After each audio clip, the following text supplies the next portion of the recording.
Well, well, well. So it looks like we are not going to see the Dallas Cowboys for an entire month. And man, that is going to be absolutely tough. But nevertheless, I have still dug up some things about the Dallas Cowboys that have been talked about over the last 4 to 5 days that I didn't get a chance to get to this weekend, but we are going to get to it today. But one of the main things that I want to talk about today, I want to talk about, have the Dallas Cowboys, and y'all know I've been saying this for at least a year, that the Dallas Cowboys are going to win the Super Bowl in 2026, no later than 2027. And so as for much as I believe the Cowboys still have that opportunity this year, the question is, have they done enough to win the Super Bowl in 2026? Let's talk Cowboys. We're about to talk facts. Let's go! Dallas Cowboy fans, it is time to talk Dallas Cowboys. There are a lot of things that are going on and being said out there in Dallas Cowboys Nation. We're going to deal with some of those things, and we're going to hear what people on the outside have to say. Welcome, welcome, welcome, Cowboy fans and Cowboy haters alike. I'm the G, and I'm the host of Let's Talk Cowboys, where we talk facts. And as you come into this live stream, please hit that like button, share, subscribe, hit that notification bell, so you know the next time we post another video or go live. And yes, we are live. And if you haven't become a channel member subscriber yet, what are you waiting on? We have a lot of great content coming up this season. Man, we have a great show today. I don't know if we're gonna be able to get this all in 2 hours. If not, I'll either continue tonight or I'll continue tomorrow. But I have a great show for us today. Just before I came on, I saw that Caleb Downs earns an award. We're gonna look at what that award is.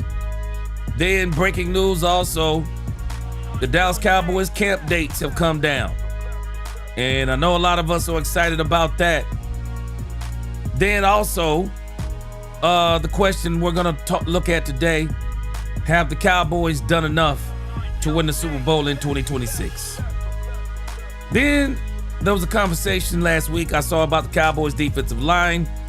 I want to talk about that today because that's a part of, have the Cowboys done enough? Also, I don't know if you saw the story on James Houston. Very interesting story and a very interesting video clip circulating out there about James Houston when he played with Deion Sanders, or played for Deion Sanders. Then we're going to talk about this Brandon Sorsby thing, and I'm going to explain to you, to the best of my ability, the supplemental draft and how this is all going to go. That is, if it is going to be a supplemental draft. Then, still have not gotten a chance to get to these player interviews.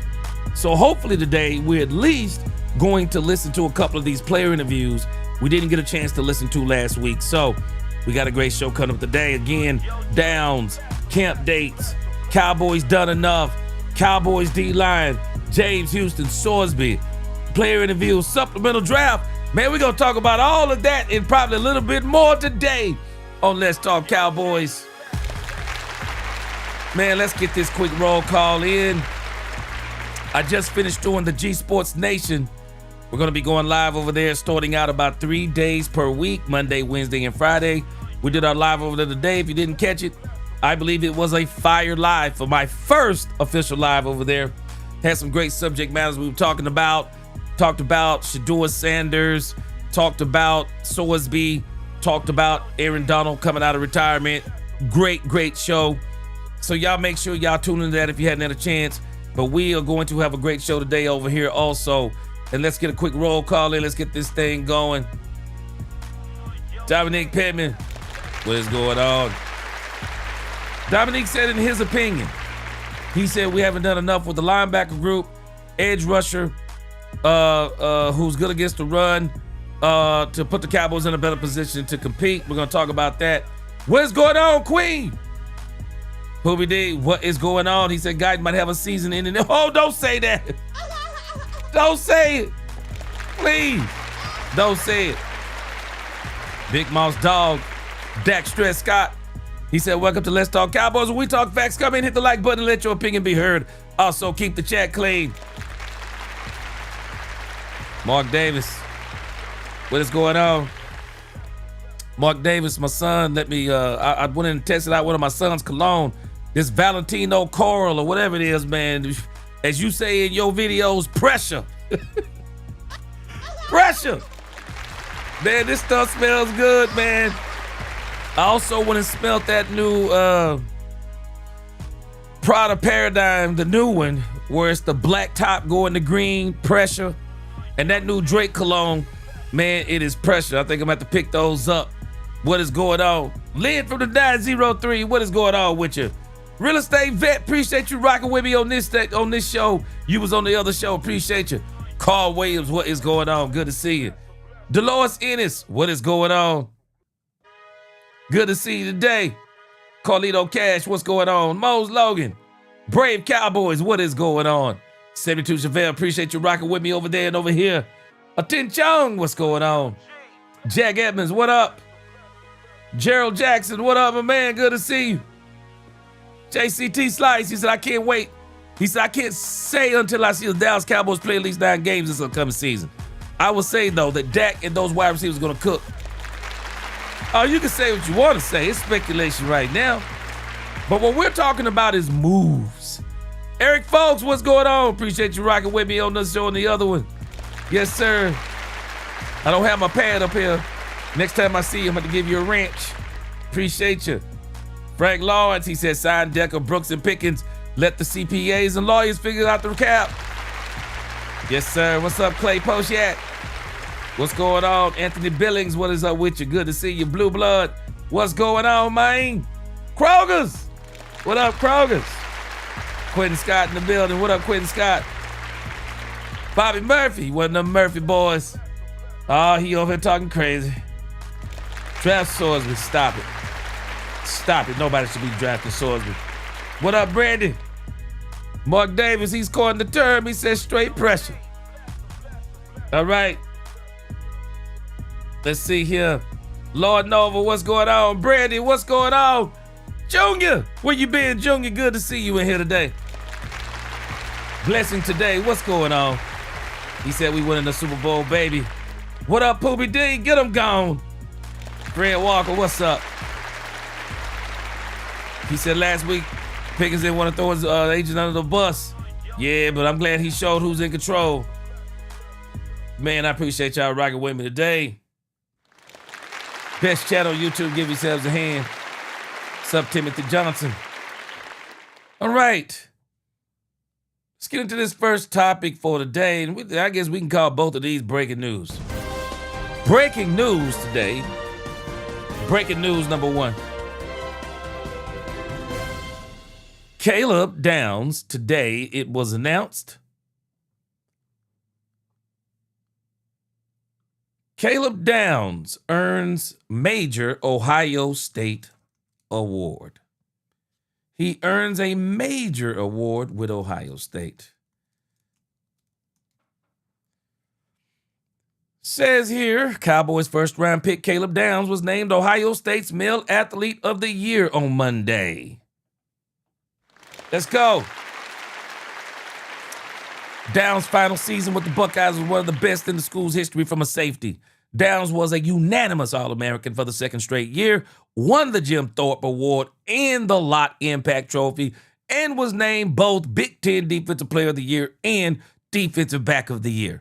After a season where he posted 68 tackles, 5 tackles for loss, and 2 interceptions, Downs became the highest drafted Ohio State safety since, ironically, Malik Hooker in 2017. And they are now both teammates in Dallas. Wow. Wow. Interesting. Hope they play well together. It says now Downs joins former Cowboys running back Eddie George as the second player Dallas has had from Ohio State that has won the University's Athlete of the Year award. Man, do y'all remember when we got Eddie George, man? Man, we got Eddie George, and Eddie George was at the end of he was at the end of the career, man. We did not get Eddie George when he had hardly anything left in the tank. I would have loved for the Cowboys to get Eddie George when he was at the peak of his powers, but that actually didn't happen. But again, big news. Caleb Downs has here another article on Yahoo. He's prepping for his first season with the Dallas Cowboys. He's taking the next step in his football career after stints with Alabama Crimson Tide and the Ohio State Buckeyes. Very good season last year. And of course, again, he has been named Ohio State's 25-26 Athlete of the Year. He was the male honoree alongside women's ice hockey forward Joy Dunn. Yes. Yes. Great accomplishment. Great accomplishment. So happy for Caleb Downs. Seems to be nothing but big things in store for Caleb Downs. Excited for him.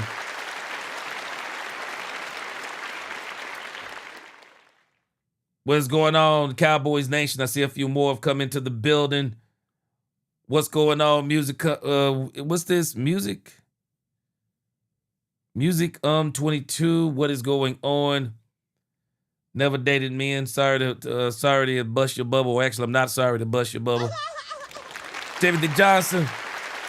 What is going on? They said it's your boy. What is going on? Roosevelt. What is going on? All right. What's going on, Mangus? Breaking news. Giannis traded to Boston. Interesting. Would have been even bigger news had he been traded to Dallas. Gregory Davis, what is up? What up, Big Dal 8604? What up? Running the voice. Yeah, man. Eddie was washed, man. Eddie was washed when we got him. Wow. Eddie wasn't Eddie was good in his heyday, but yeah, by the time the Cowboys got him, man, he was a shell of himself when we got him. All right, so again, man, Caleb Downs. Caleb Downs, man, a lot of expectations for Caleb Downs. We're going to talk about him in a moment as we continue to talk about have the Cowboys done enough? Because when we think about have the Cowboys done enough, I'm going to call our attention once we get to that subject matter. I'm going to call our attention to the Seattle Seahawks. Just keep that in your mind. But Caleb Downs is a part of what the Cowboys have done as far as what we are now calling an official, or at least I'm calling it an official Super Bowl run that the Dallas Cowboys are on. I'm already getting ready to create, and I'm going to create it early this year. The Dallas Cowboys road to the Super Bowl. You're going to see that as early as next week. I'm going to include all of the moves the Cowboys have made up until this point, and we're going to chronicle everything the Cowboys do going forward all the way to the end of the season, because this is the Cowboys' road to the Super Bowl. And so I'm very, very, very excited about that. All right, we have some more breaking news before we get into our topic of the day. We have some more breaking news. More breaking news. The Dallas Cowboys training camp dates have been announced. Yes, I am excited. The Dallas Cowboys dates have been announced. Let me see if I can pull up the dates, and then we'll read this article over here about training camp. I'd rather just pull up the dates. NFL has announced, trending over here, trending everywhere. Camp dates for the Cowboys. 2 important camp dates. Cowboys joint practice with the Rams August the 11th. Cowboys host joint practice with the Saints August 18th. Now, I'm excited about these 2 days. And it looks like training camp begins in Oxnard, California on July the 28th. I'm excited, though, about August the 11th and August the 18th, because the Cowboys have already started installing their defense. They will be continuing to work against one another, installing that defense July 28th on up until, the season starts. But I can remember last year when we had our practice game against the Rams. Oh, my. The Rams, man, my, in the words of Johnny Gill. They were spanking the Cowboys with their offense going against our defense. And man, we were saying all kinds of stuff. Oh, man, practice don't matter. Oh, it's just practice and blah, blah. Hey, the Rams, the way they looked against us was how they looked during the season, and how our defense looked against them is how our defense looked the entire season. It is D-Day, August the 11th. We're going to see what this defense is come August the 11th. We won't see everything that it is, but I am telling you, I don't think the Cowboys are going to be doing that dumb stuff they were doing last year. All of this vanilla, and we're not going to show anybody anything. We have a great opportunity. Nobody has seen what we are, what we're going to be doing. So we're going to wait until the first game of the season, and then we're going to start doing this and that and the other. I do believe that's one of the things that held the Cowboys back. I really do. I think that held the Cowboys back. I did a video on it last year. Nate Newton said it, and I thought it made so much sense. Why would the Cowboys wait until the first game of the season to start implementing their defense? Why? That makes no sense. You should be implementing your defense from day one. Guess what? We can already tell. They've been implementing their defense from day one. I'm excited about this Cowboys defense. And we're going to get a glimpse of it. Our first glimpse of the Dallas Cowboys defense. I mean, our true glimpse. Because what they're going to do going against each other in Oxnard, California, you kind of get familiar with each other. You kind of notice some things, and you might get a little bit used to each other. But August the 11th is D-Day. The Rams are going to be a very good test for the Cowboys. So that'll be the first time we'll see the Rams. We'll see them again during the year. I'm ready. But August the 11th, the days I'm circling on my calendar, man. I'm excited. Pooba D, boy, you got me rolling up in here. Pooba D said Eddie George was 132 years old. He said he was 132. We got it, boy. Yeah, man. Yeah, man. He was, boy, Eddie George. Cowboys had a tendency to do that, man. Them were the dark, man. I'm sorry. Them were the dark years for the front office, man. Those were the dark years. The front office was doing some of the dumbest stuff in those days, man. Jeremy Best said, I think the defense is going to be okay. Need to get a linebacker, but they definitely building around big Quentin Williams and Kenny Clark and big fast linebackers playing the run. See, it's exactly what they're doing. It's exactly what they're doing. And I'm not going to be so quick, and we're about to get to that segment, but I'm not going to be so quick to say that the Cowboys need anything as of yet. I think we need to see a little bit more. JCT, he says, we've had a thing for power backs. Eddie George at the end. Marion Barber was good. Oh, Murray was real good. Was faster than the traditional power back, man. Murray was crazy. Murray was the fastest, slowest dude I'd ever seen in my life. Murray would look like he was running slow, but he was running fast. Murray was a man. He was a beast. Michael Lee. Yeah, I had a great Father's Day. I mean, it's a great Father's Day every day for me, man. It's a privilege to be a father. All the time. Yeah, Bazzy 9, what's going on? Good to see you, Bazzy 9.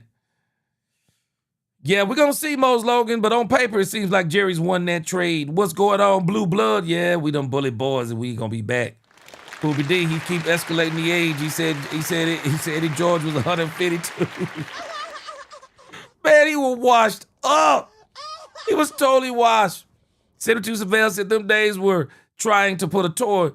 Yeah, was trying to put a thorn up newspaper back together. Oh, those days were trying to put a torn up newspaper back together. Yeah, man. Yeah, Marion Barber was a beast. DeMarco Murray was a beast too. DeMarco was crazy. Timothy Johnson said if the Cowboys stay focused and communicate, they'll be all right. I agree. I'm very excited about what the Cowboys is doing. Badger 9 said, we're on the street is starting to spread. G. Everyone's finally recognizing the Cowboys may have the best D-line in the league. Yeah, we're about to talk about that. Yeah, we're about to get into the meat and potatoes of our discussions for today. And so our topic for today is, have the Cowboys done enough to win the Super Bowl? Have the Cowboys done enough?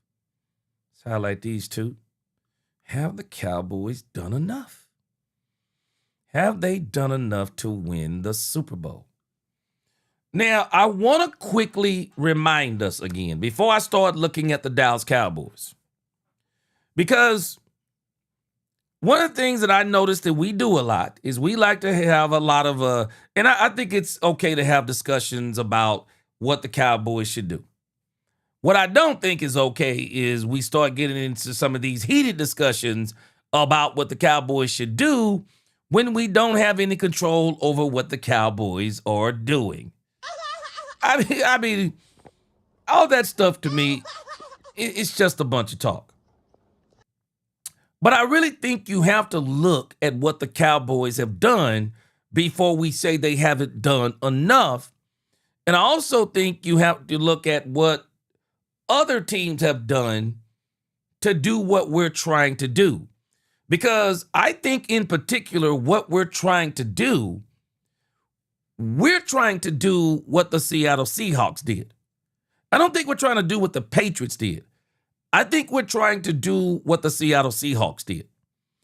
And we may not realize it, but we might be looking eerily similar to the Seattle Seahawks. The Seattle Seahawks, they went and got them a new young coach. Now, Shotty isn't young, but it is his second year. He took over for Mike McCarthy, took over for an older, old school coach. We saw Mike McDaniel do the same thing for the Seattle Seahawks. But what we also witnessed the Seattle Seahawks do, and we may be about 1 year behind the Seattle Seahawks, but a lot of people are not giving the Seattle Seahawks enough credit. Because who here thought the Seattle Seahawks were going to win the Super Bowl last year? Who? Who in the chat thought the Seattle Seahawks were going to win the Super Bowl? Who actually thought the Seattle Seahawks did enough to win the Super Bowl in 2025? Who thought that? For all the smartest people in the room, who thought that? Because I didn't hear anybody talking about the Seattle Seahawks winning the Super Bowl until the wagon was rolling down the hill. I didn't hear anybody talking about the Seattle Seahawks had done enough to win the Super Bowl until the wagon was rolling down the hill. We were laughing even when they went and got our very own, or our used to be very own, DeMarcus Lawrence. And we were all laughing like, oh man, they ain't serious about winning no Super Bowl. They went and got DeMarcus Lawrence. They're not serious. We were all like, good riddance, good. We didn't care if DeMarcus Lawrence was gone. We wanted DeMarcus Lawrence to be the man here. DeMarcus Lawrence wasn't the man here. But he went to Seattle and he wasn't the man there either. But what he was when he went to Seattle, he was just a good addition. Not a great addition. Not a Myles Garrett addition. He was a good addition to a well-coached team. And last year, my theme for the Dallas Cowboys were ex-first-round picks. It was the year of the ex-first-round picks. My theme going into Oxnard, California this year, the theme for me this year is coaching. Coaching. The Dallas Cowboys, they have put in their mind coaching matters. It's not that they haven't got talent. They have acquired some very good talent. The Cowboys are saying coaching matters. And for us, they're saying for this team, it's all about the coaches. 72 Chevelle, he said the Seahawks was going to be there. Blaine said nobody saw both teams in the Super Bowl last year. They weren't supposed to be there. Very few people. 72 Chevelle is in a handful of a handful of people who thought the Seahawks were going to the Super Bowl. People didn't think the Seahawks were going to the Super Bowl until the wagon started rolling down the hill. Because Poobie D, Bazzy 9 said nobody thought it. Poobie D said he thought it was between the Rams and the Seattle Seahawks. And most people would have thought it was the Rams. And it doesn't mean that the Seahawks didn't get some good calls. But what have I told y'all that you need in order to go to the Super Bowl? You need coaching. You need a good team. You need health. And guess what the fourth one is? You need luck. Yeah, you need luck. On championship runs, go check the tape. Go check most championship teams when they win the Super Bowl. When they go to the Super Bowl and win it. They had health. They had great coaching. They had the health. They had the coaching. They had a good team. And they had some luck. They may have met a team. Maybe they were missing a star player. They played a team where maybe a player got hurt. They played a team where they got some calls that shouldn't have went their way, but they went their way, and those calls were the very reason why they won the games. Kansas City Chiefs, anybody over the last 3 years? I mean, people literally thought that the Kansas City Chiefs were paying the referees, or the league wanted the Kansas City Chiefs to go to the Super Bowl. Because, man, I am telling you, how many questionable calls did we see them give the Kansas City Chiefs over those last 3 years? The only way you were beating the Kansas City Chiefs is that you literally had to flat out beat them. You had to beat them to the point that the referees couldn't make any calls to help them win. And so you need luck to go to these championships. And so when you think about all of those things, Seattle Seahawks, they got a combination of those things. They absolutely did. They absolutely did. Did they get some calls? Yeah. But they're not the only teams that have gotten calls and have went to the Super Bowl. So we're not going to take that away from them. Definitely not going to take that away from them. You just need all of those things. Frank Lawrence is in the building. Frank Lawrence says the Rams plus 800, Packers plus 900. I think that's totally wrong. They shouldn't even be nowhere that close. Philadelphia Eagles plus 14. And then I think the Cowboys are in there somewhere as a dark horse. And then, of course, the Bills are in there for the AFC. Ravens at plus 12 and the Bills at plus 12. So, but the Cowboys, if you think about what they're doing, they're starting to look eerily similar to the Seattle Seahawks.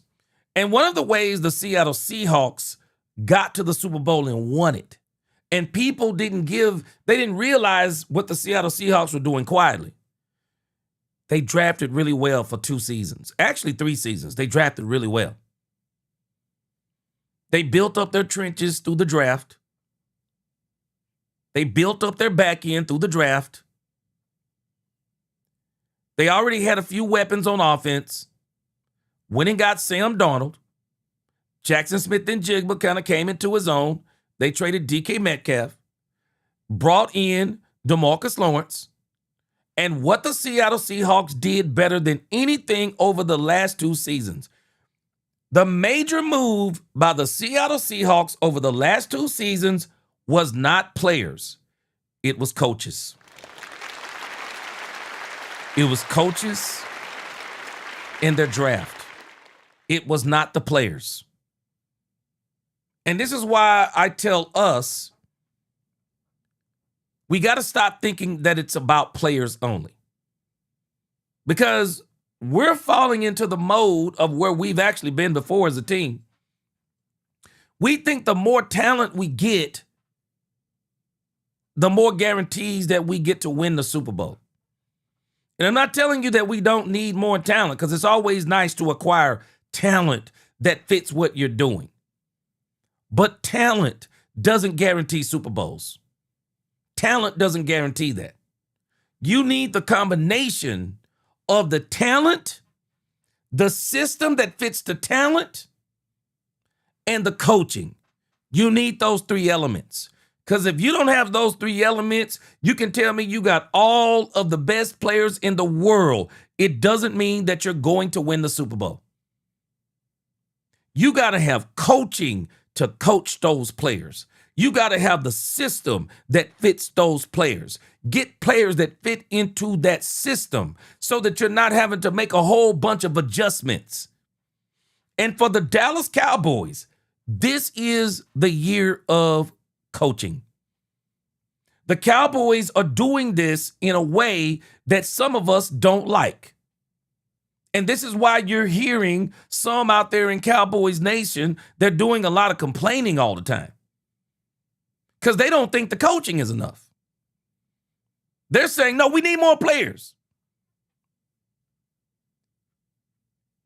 You can win Super Bowls with better coaching and good to great players than great players and mediocre coaching.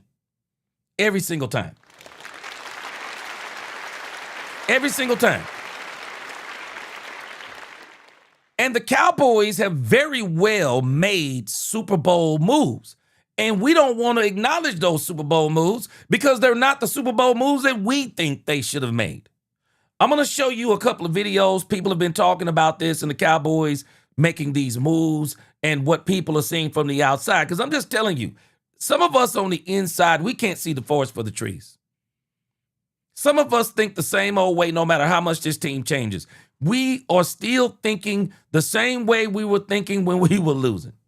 Let me read some super chats and then we're gonna get into some videos and I'm gonna show you some other things about what I'm telling you. Start guarding you next. Good to see you, brother. Welcome back. He said I was looking at some interviews from players and looking at the Packers past, looking at Parker's past. Sorry about that. I feel our D is built to runs two different schemes in the same game. Well, if you think about it, that is actually that's actually the Vic Fangio way of doing defense. If you look at Vic Fangio's defense, Vic Fangio actually is calling. I mean, if you this is kind of how they explain it. Star Guardian X. Vic Fangio's defenses are kind of it's a one defense on one side and another defense on another side. I'm going to see if I can show this to you. I've already shown this before. I'm going to see if I can show it to you again. Star Guardian X said Parker's defense, Fangio's structure meets Patine's Green Bay chaos. Yeah. A static two-shell masking crazy amoeba fronts with downs and overshown unleashed. Yeah. What you said. I think you said that very well. Yeah, because understand, they've all said this. PJ Locke said it. Quinnen Williams, they've all kind of alluded to it. PJ Locke said it straight out. Yeah, this is Fangio's defense. This is Fangio's defense with some subtle details changed. It's the Fangio defense with the Christian Parker twist. That's what we're going to be seeing. That's what we're going to be seeing. We're going to see where that nickelback is going to be in full effect in the Christian Parker defense. And I'll show you some of those things in a moment. But I'm telling us that when, if we're thinking that players are going to guarantee us a Super Bowl, I'm just going to tell all of us, whether we accept it or not, I just think we're wrong on that.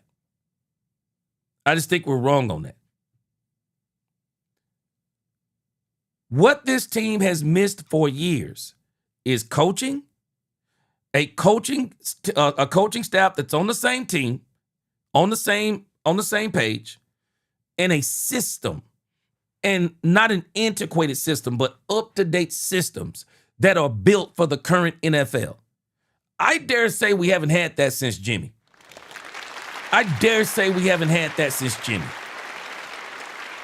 I mean, this team has always been antiquated, if you ask me. Every time we bring in a coach, we brought in Mike McCarthy with that old antiquated West Coast option. Oh, my gosh. That old stale as toast West Coast offense. It was atrocious. I thought Kellen Moore was on to something. I think Kellen Moore could have kept evolving. But in the grand scheme of things, even the defenses that we've had, I mean, we're always talking about this, whatever defense, the bend don't break and all this old corny stuff. Corny stuff that wasn't really built to win. But we got a defense. We got coaches. Coaching matters. Coaching matters. And this is why this team is going to come out of the gate and it's going to look better than defenses we've seen in the past that had new defensive coordinators. Isaiah Kelly, he said, committed to excellence and a solid culture. It all goes together. And everything that I'm telling you is exactly what the Seattle Seahawks did. And it's funny to me. We keep saying, yeah, man, we need a premier pass rusher. Who was the premier pass rusher for the Seattle Seahawks? Seattle Seahawks had an opportunity last year to go out there and get them a big-time pass rusher. Why didn't they do it? Why didn't they do that? Why didn't the Seattle Seahawks go out and do everything that everything that we keep saying that we need to do? Why didn't the Seattle Seahawks go out and do those same things? Why didn't they do it? I don't think it's by accident that they didn't do those things. They put a system in place. And they had drafted players to fit the system. And the players that came before the system, they made sure they fit the system. Everybody bought into the system. Everybody bought into the coaches. All the players bought into the vision. They bought into the culture. They bought into each other. And a team that was not supposed to be in the Super Bowl last year was in the Super Bowl last year. And you want to know another thing that this is similar to what Jimmy Johnson did? Because nobody expected the Dallas Cowboys to go to the Super Bowl in 1992. Nobody understood that Jimmy came in and built a culture. Nobody thought in the grand scheme of things, when they were looking at the Cowboys in 1992, nobody was looking at the Dallas Cowboys then saying, yeah, man, they got a super team. We didn't think like that back then because there were a lot of teams out there that had great teams. The 49ers, I mean, you talk about super teams, 49ers had one too. 49ers had a super team. Cowboys had a super team. Green Bay Packers had a super team. There were so many teams that had a lot of great teams and players and coaches. And in 1992, we didn't think the Cowboys had a super team.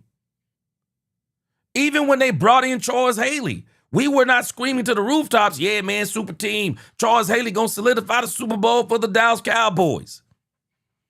No, because people were still in hate mode of the Dallas Cowboys. They were still in hate mode of Jerry Jones. They were still in hate mode of Jimmy Johnson. They were still in hate mode of just moving stadium. You name it, people were hating on the Cowboys for it.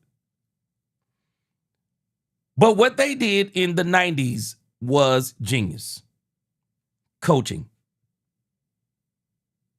And when they saw that in 1991 there was an issue with Troy Aikman, what did they do? They went and got Norv Turner.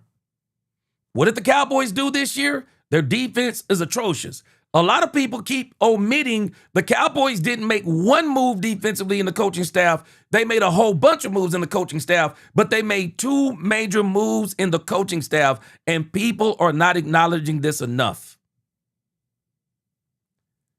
Christian Parker, number one. But the secret weapon, and I've been saying this from the beginning, it is BT Jordan. BT Jordan is going to have the Dallas Cowboys pass rush. See, BT Jordan is the person that everybody keeps omitting. If you told me that the Cowboys got Rashawn Gary without BT Jordan, I'd be kind of like, okay, we'll see what happens. But you got BT Jordan. BT Jordan is not only going to have Rashawn Gary rushing the passer extremely well. he's going to have the entire defensive line, linebacker core, defensive backs. They're all going to be rushing the passer well. All of them. All of them. And when you look at how these last few teams have been going to the Super Bowl and winning Super Bowls, they're not doing it with Myles Garrett moves. They're just not doing that. They're doing it with coaching, system, players that fit the system, culture, everybody buys in. And it is, and I'm not trying to be negative, but when we say things like, yeah, man, it's pass rush by committee, it's discounting what Christian Parker and these guys are doing. It's discounting it. It's absolutely discounting it. It's pass rush by committee. That stuff don't work. Okay, talk to me about the Seattle Seahawks then. Why is it that the Seattle Seahawks can do these things, but then we say, but the Cowboys can't do it? And with the Seattle Seahawks, it is even insulting to say, yeah, it was pass rush by committee. No, it was a great system and great coaching and players that fit the system and bought into the system, and they executed it to its finest. We're so negative in the way that we approach things because we say those types of things because we're saying, oh, I mean, that's trash. That's a trash way to think. No. They're not even calling it pass rush by committee.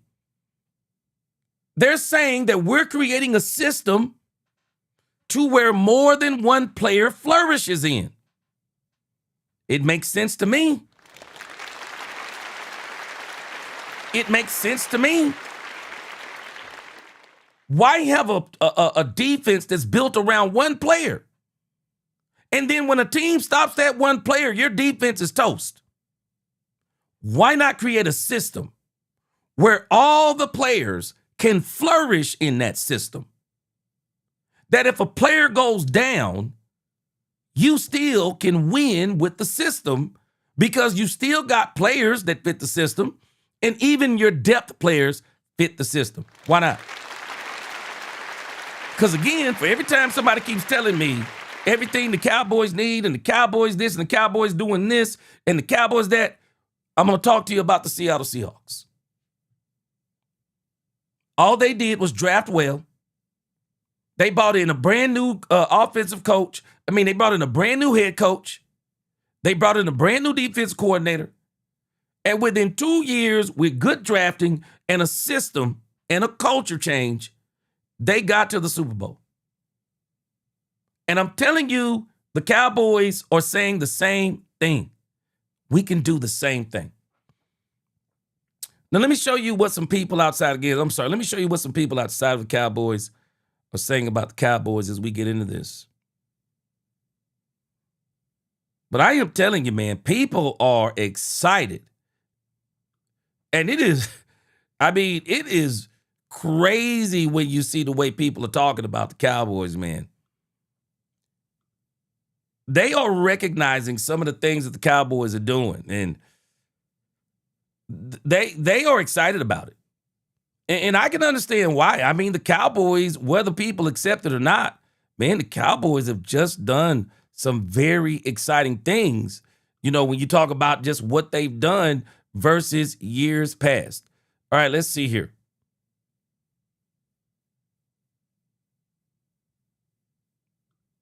Let me show you this one from Bart Scott. This is Bart Scott talking about the Cowboys. And I don't know if y'all remember Bart Scott. I don't think there has been a bigger hater of the Dallas Cowboys than Bart Scott. Man, listen to what Bart Scott had to say.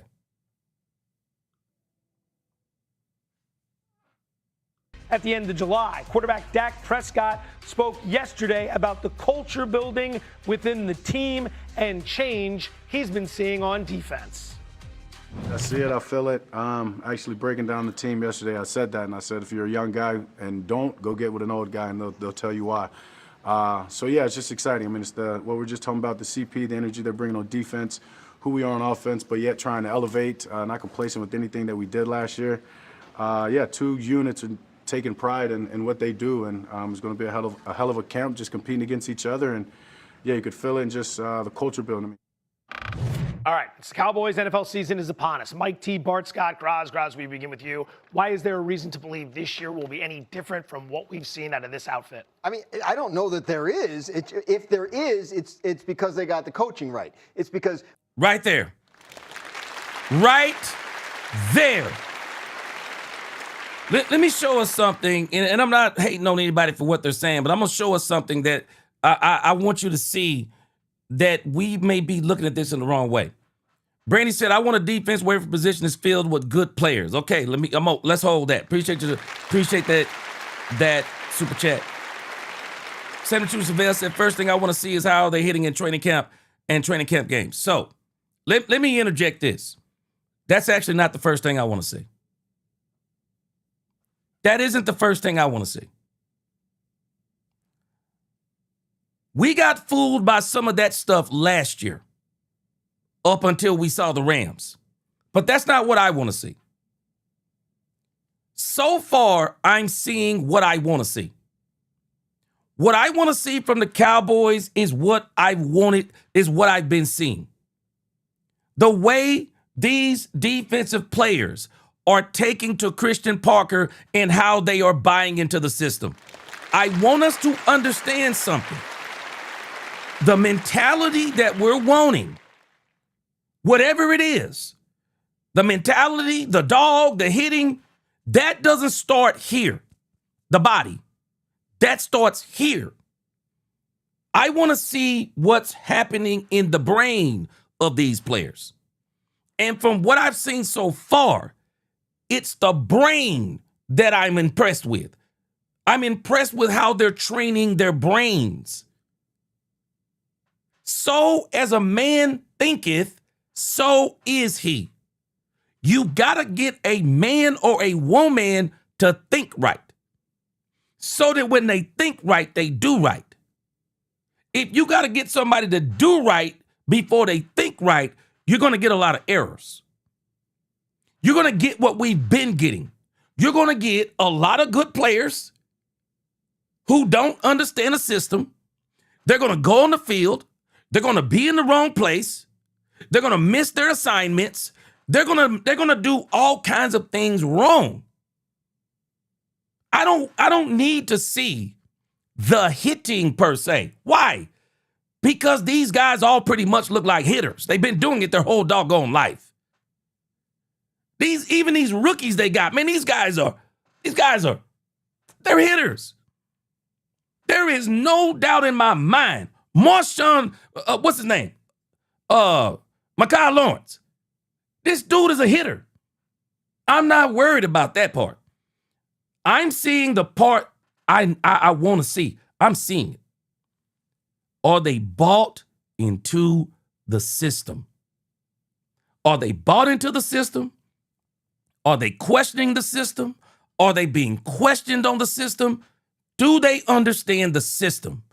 I need them to understand the system before they start hitting.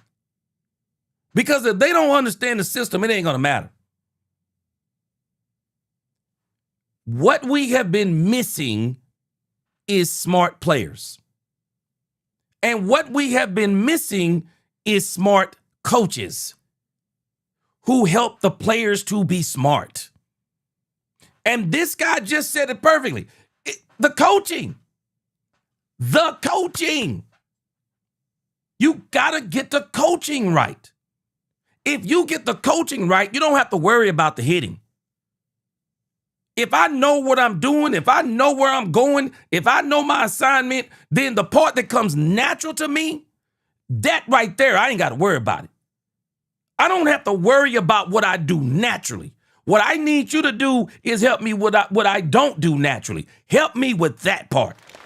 That's all I need you to help me with. I need you to help me with that part. And you think about, Shotty is doing this exactly right.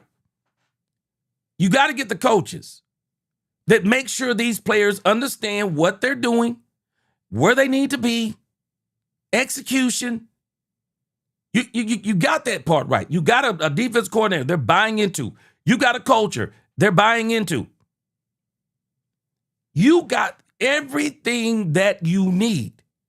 And once they get the confidence and they know what they're doing, they know what they need to be, mark my words, you ain't gonna have to worry about the hitting. Because if I know where I need to be, I'm telling you, I'm blowing up the spot. You watch what I tell you, blowing up the spot. Demetrius Noel said, gee, what good is hard hitting if the opponent is still getting 5 yards to play? That part. And 72 Chevelle, think about this. We're going to see this part. But even when you start talking about toughness, a lot of these guys are already tough. What they need is mental toughness that comes along with knowing what you're doing. Man, I'm going to tell you something about being tough. You don't think that some of the boxers that boxed Mike Tyson's, you don't think they were tough? I guarantee you they were tough. The issue is that Mike Tyson was tough too. But what made Mike Tyson so tough? What made Mike Tyson so tough, and people don't understand this, Mike Tyson's career didn't go down because of prison. Mike Tyson's career went down because when Customato was no longer training him as a boxer, it didn't matter how tough Mike Tyson was. It was the training that started messing with Mike Tyson. It was the training. Mike Tyson was always tough. But that toughness, when you start talking about mental toughness, that toughness doesn't come from your physical ability only. That mental and physical toughness should come from you knowing exactly what you're doing. That if you bob left and they throw this punch, you can go to the gut, and then if they grab the gut, you go to a right uppercut. Then if they go to, then you hit them with a left cross. I mean, when those things come natural to you, both of y'all can be tough. But somebody getting knocked out. Somebody's getting knocked out because somebody knows what they're doing. I'm seeing the part I need to see. And Brian, keep in mind what he's doing. Brian has already told us how he's going to build the toughness in this team. More padded practices. And he's going to build them up. Hard, medium, easy, hard, medium, easy, back to medium. And what he is trying to do is get a consistency. He's trying to get a consistent way of them doing things to where everything they do, they not only do it being tough, but they do it in a way mentally tough to where they're confident, not just in their physical ability, but they're confident in, I know what the heck I'm doing. I know what the heck I'm doing. There is no greater confidence than knowing what you're doing. You can beat the toughest people in the world if you know what you're doing. If you know what you're doing. It's not just all about toughness. Let me tell you something about George Foreman. For people who don't remember George Foreman, a lot of us see George Foreman and think Foreman grills. Let me tell you something. When George Foreman fought Muhammad Ali, people were telling Muhammad Ali, don't fight George. Do not fight George Foreman. Because they thought that George Foreman was literally going to kill Muhammad Ali. And if you would have saw George Foreman box before that boxing match and saw Muhammad Ali before that boxing match, you would have said there is no way that Muhammad Ali can beat George Foreman. George Foreman was bigger than Muhammad Ali. I dare say stronger than Muhammad Ali, more powerful than Muhammad Ali. But Muhammad Ali didn't beat him with toughness. He beat him with mental toughness. He had a plan. Yeah, now they call it the rope-a-dope. He let that tough George Foreman punch himself out. And then when he punched himself out, Muhammad Ali knocked him out. I've seen everything. I'm seeing what I need to see from the Cowboys. I'm not worried about the hitting and the toughness. Because even in losing, the Cowboys, I mean, they square up on somebody that can hit them. What I need to know is, where are they in their brain? Do they have this doggone system down? Do they know where they are supposed to be? Are they executing the plan? Because I'm telling you, the talent on this team is good enough that if they execute the plan, they're going to beat some people. They're going to beat some people. And they're going to beat some people that people didn't think they were going to be able to beat. The biggest thing they have to get down is the system, because if they get the system down, they'll have confidence. And if they have confidence, they'll execute. And if they execute, they're going to win more times than losing. We got to be able to get this team down. Young Merck said lost his edge. And you lose your edge when you're not confident in what you're doing. Mike Tyson, people don't realize, Mike Tyson came out of prison and he was trying to beat people with toughness. He was trying to beat people with power. He was trying to beat people because he's scary. He was trying to beat people with everything but what Customato taught him. Not having Customato was the downfall of Mike Tyson's career. And we can all say the same thing. Jimmy Johnson was the Dallas Cowboys Customato. He was the Dallas Cowboys Customato. And we have not been able to get back into that point until now. Now it seems like that Brian Schottenheimer is the next Customato for us. Brian is putting this team back in the right headspace. That's what Brian Schottenheimer's doing. Because if I can get you in the right headspace, man, I can get you.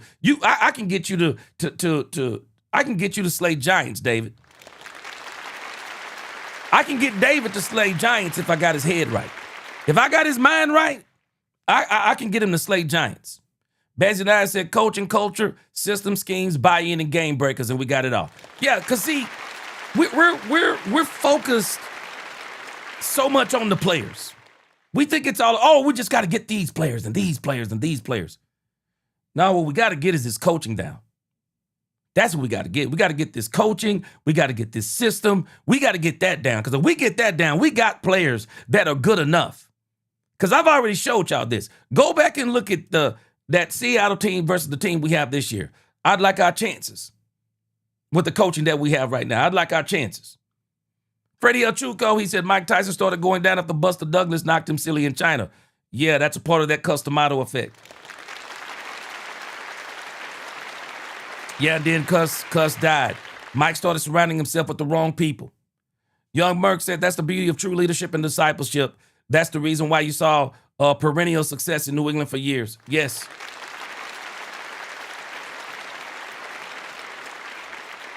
Yeah, Gaming, I'm telling you, man, people do not understand. Man, Customato had Mike Tyson in a space in his brain that, man, he was unbeatable. He was unbeatable. He absolutely was. Poobie D, if you play smart, disciplined football, you win many games. Man, you're going to beat teams. You're going to beat a lot of teams, man.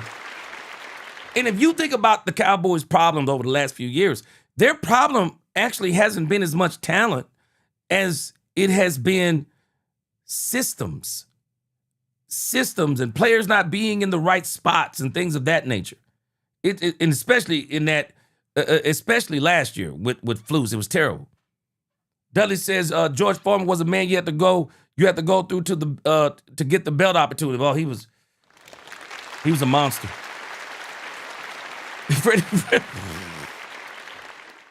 He said Foreman was drugged. Yeah, he was drugged, all right. Intelligent Savage, he said salute. He said hit that like button. Yeah, smash that like button. Jamal Robinson, he said, do you think they need a running back? Not yet. I don't think they need a running back yet. I don't. Not yet. Ruffin said, G, Dallas is moving differently. A lot of people need to be afraid. Just like the Knicks won this year, Dallas will overcome. Yeah, man. Lynn 903, I agree with you. Woodson said it. He said they couldn't get lined up. See, this is our biggest issue. See, we think it's everything for a lot of people. It's the solution is coaching. The solution is players. Yeah, you got to get this player and that player. Man, Jerry Jones said it last year. Nobody liked it. I'm going to repeat what Jerry Jones said and give him credit. Jerry Jones said just because you pay a player don't mean you're going to have him. Ask the Green Bay Packers. Ask the Green Bay Packers. It didn't help. It didn't help. Troy Seibert, 133 penalties led the NFL. That's your mental. That's it. That's your mental. That's your mental. And that's what I'm looking for with this team. I'm looking more for their focus. I'm looking more for their execution. I'm not worried about hitting. Man, they got hitters, man. They got hitters. I'm sorry, they got hitters. These boys are hitters. They got hitters. We've seen these guys on other teams. We've seen them in college. They have hitters. I'm not worried about the hitters. I'm wondering how fast will they get it down. The real Daryl said the trenches are where it starts and ends. And we've already solved that on defense. We got to see what's still and guiding is. But the coaching matters. Let's hear the rest of what this guy says. Brian Schottenheimer is the guy that he looked like last year when we saw a lot of promise from him in terms of culture building and certainly as an offensive play caller. And if they got the defensive coordinator hire right, Christian Parker, who Dak's talking about there, comes over from the Eagles. We've seen Dallas Cowboys teams in recent years that had good defenses when Dan Quinn was there. I'm not even lying to you. I have not listened to what this guy is saying until right now. Because y'all know I typically do it like that. I don't typically listen to what this stuff that these people say, and sometimes I get surprised. Do you notice? He's saying some of the same things that I'm saying. Anybody who's truly been watching the Cowboys over the years understand exactly what I'm saying. Players have not been the problem. It's been some of the problem. It's been some of the problem. But even with Dan Quinn in 2023, I do think player was some of it. But if you listen to some of those players talk, the game plan that Dan Quinn called in 2023 against the Green Bay Packers, man, there's a lot of questions about that doggone game plan. There's a lot of questions about that game plan that he ran. So coaching matters. They've had players. They haven't had teams, but they've had players. They're doing both of these. They're putting together a team and they're putting together a system through the coaching. Made the playoffs, won 12 games. The question about the Cowboys is not, is their roster good enough? The question is, what happens when and if they get to the playoffs? This is Dak Prescott's 11th. This guy cooking. He cooking. This guy is cooking. We keep trying to say it's the players. Well, they went and got players. I said this before, and people might not like it. I'm sorry. Matt Eberflus goes home crying every night. I bet you Matt Eberflus wish he could have the team that Christian Parker has right now. I bet you Dan Quinn, with the current defense, the Cowboys have right now, Dan Quinn, with Dak Prescott on the other side, Dan Quinn would have this team in the Super Bowl. And I'm not saying Dan Quinn is better than Christian Parker, because we're going to see what Christian Parker is. This is his first year. So this is not about ragging on Christian Parker. I'm just telling you, had Dan Quinn had this talent, man, Dan Quinn would be salivating over this. This talent, Dan Quinn would be losing his mind over this talent. We don't think we're talented enough. I would dare say this defense has more talent on it now than it had in 2023 in those playoffs in that year with Dan Quinn. I know we want more and more and more. We're greedy. Yes, we'd love to have more and more and more. I would too. I'd love to have more and more. I would I would love to have a super team like you have on Madden. But the reality is, Christian Parker has more talent than Matt Eberflus had. Christian Parker right now has more talent than Matt Eberflus had. Matt Eberflus is crying somewhere, I'm telling you right now. Because he thought this is what he was going to get this year if he would have lasted. This team got talent, and we're underselling it. People are underselling how much talent this team has. This team has a lot of talent. And this guy's hit it right on the head. The question isn't the talent. It's the coaching. How quick will it click? That's the question. How quick will this talent get what's being taught and then execute? Because the talent is there. The talent is there. I'm not telling you that we have so much talent that if the Cowboys could bring in Jordan Brooks, they shouldn't bring him in. Yeah, bring in Jordan Brooks. Why wouldn't you? If you can get some Von Miller to come in to be a pass specialist, I'm not telling you shouldn't get Von Miller. But what I am telling you is that even if you don't get those players, you got enough to compete. You absolutely have enough to compete because the talent that we have now, it is better than the talent that we've had, I would dare say, in the last, 4 to 5 years. Even with Diggs and Michael Parsons. This is more talent, but even more so, because I'm not really as concerned with the talent, because I think we got the talent like this guy is saying. What I'm more impressed with is what they did with the coaching staff. That's what I'm more impressed with. The coaching staff. They got a coaching staff that can actually support the players that they have, and that is key. Frank Lawrence said, I got no trust in Guyton unless the coaches know something we don't. Then let's get this guy, Taylor Decker, to beat the Rams. We got to be better than good. Now, Frank Lawrence, you watch what I tell you. This is why I say this is a now conversation, because I think the Cowboys want to see what he is I think they are going to see what he is in August. Gaming with Eric, he said, man, when Quinn left, so left the heart of the defense. I agree. Gaming said, there's no way in the world I would have let L. Harris get away and not give him the DC shot. Now, Gaming with Eric, I believe the Cowboys are going to do that. But the Cowboys blame Trayvon Diggs on L. Harris. At least that's what Bobby Belt reported. And even Brian Broaddus. No, it was Brian Broaddus. Don't let me blame this on Bobby. Brian Broaddus. From inside the building, Brian Broaddus said, Trayvon Diggs did L. Harris in because they felt like that L. Harris was enabling him to do a lot of the dumb stuff he was doing.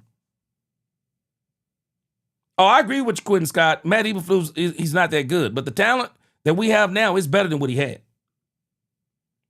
Blaine, yeah, I think we should get Von Miller. Yeah, I'm not telling us we shouldn't get a guy like a Von Miller. And I'm telling you, Jordan Brooks, I just think he changes your whole defense. But if you don't get him, you still got to compete.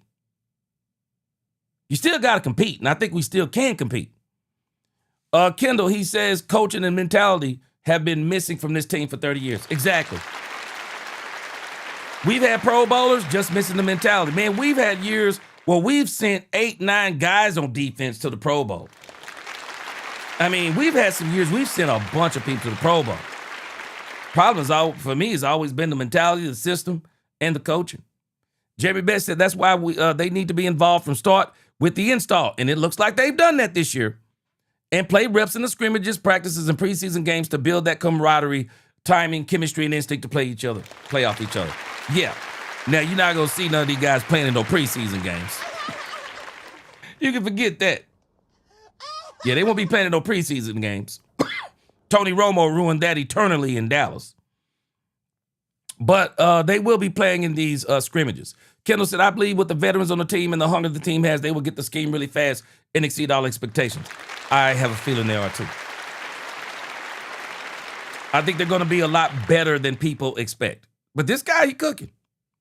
Season. He has been to the playoffs 5 times. Still no conference championship game appearance for this team in over 30 years. The Cowboys can't answer their questions until January, and I think if they do go farther than Jason Garrett took them or Mike McCarthy took them, then that says a lot about Brian Schottenheimer and what he's put together. All right, Bart, in the NFC East, we've obviously got 4 offenses. Yeah, because they're basically saying something. I mean, let's be honest. The Cowboys had 3 12-win seasons in a row. And in the grand scheme of things, Dak Prescott is top 3 quarterback in the league to me.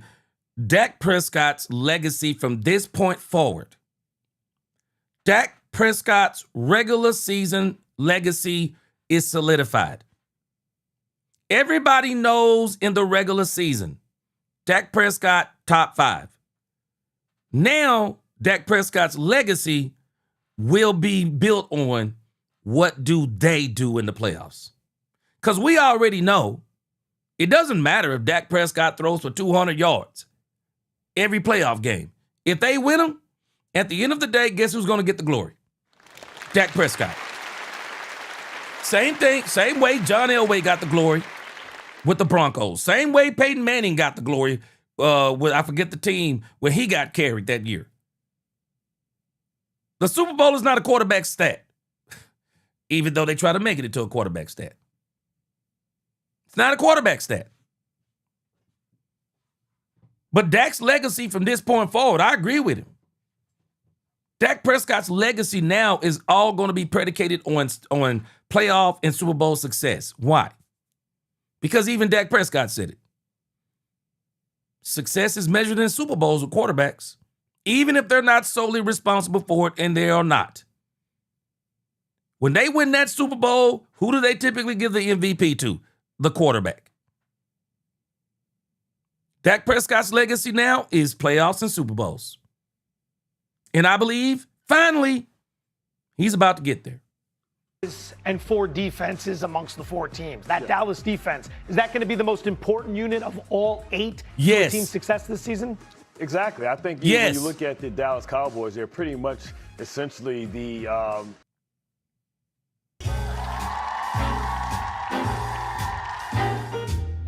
All right, hold on a second. I'm obviously watching this on the wrong YouTube, under the wrong YouTube thing. Because I got YouTube, whatever it's called, YouTube Plus or whatever they call it. Hold on a second. I was looking at the G Sports Nation and pulled that up. Okay, hold on a second. Sorry for the inconvenience of that commercial. Bengals. All right, let's get this. Okay.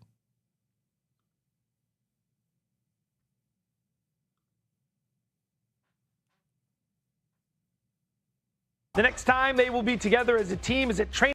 All right, let me pull that part back up. Because we're going to be looking at this Cowboys,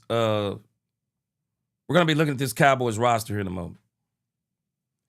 But these are the notable defensive additions.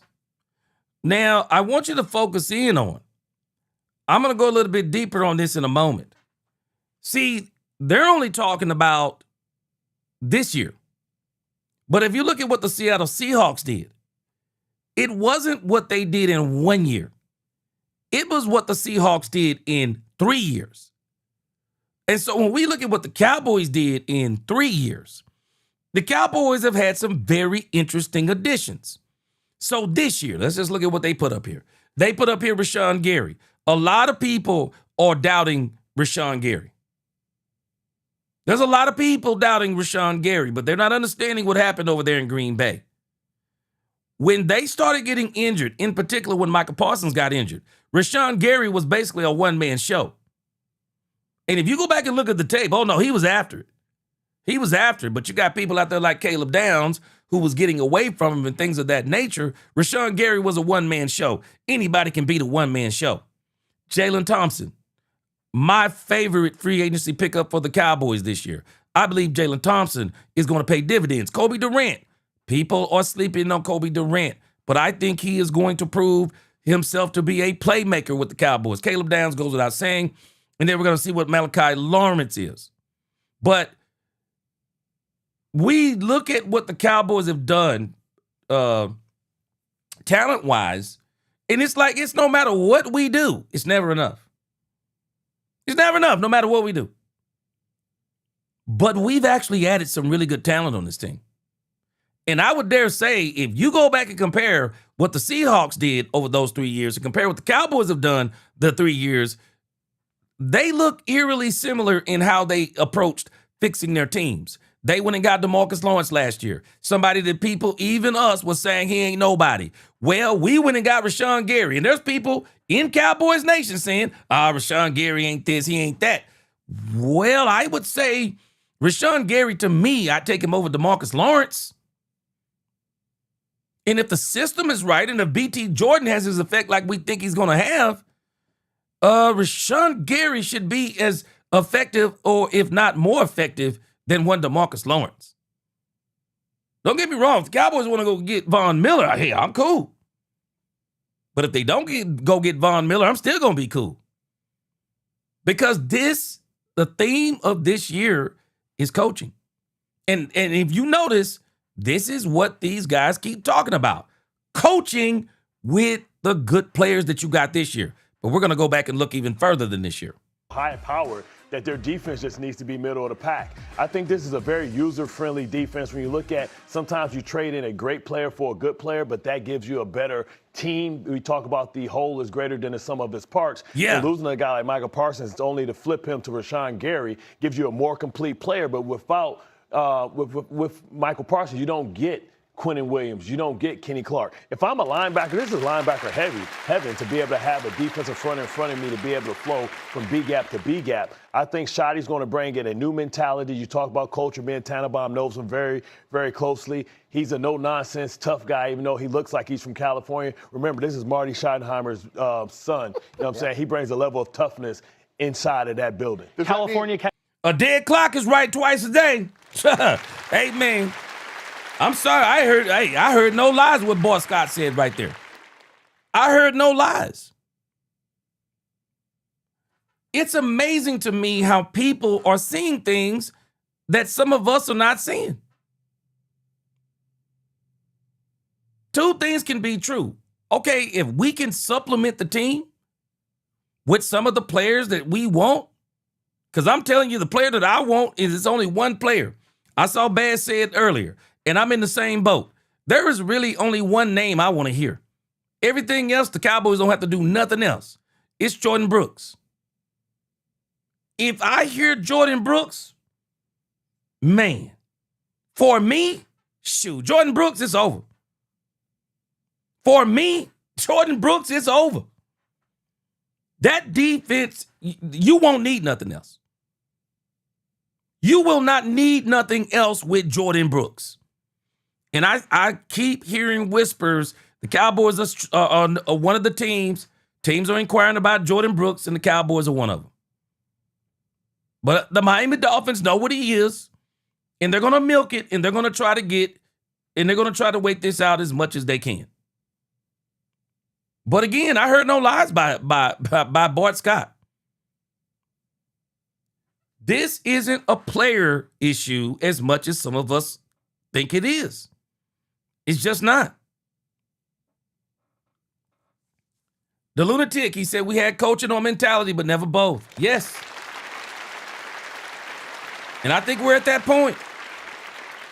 Lincoln, he says people forget that we have Williams, Clark, Gary on the D line. I'm going there. Don't you worry, Lincoln. He said we also have Downs, Thomas, Locke, and Durant at DB.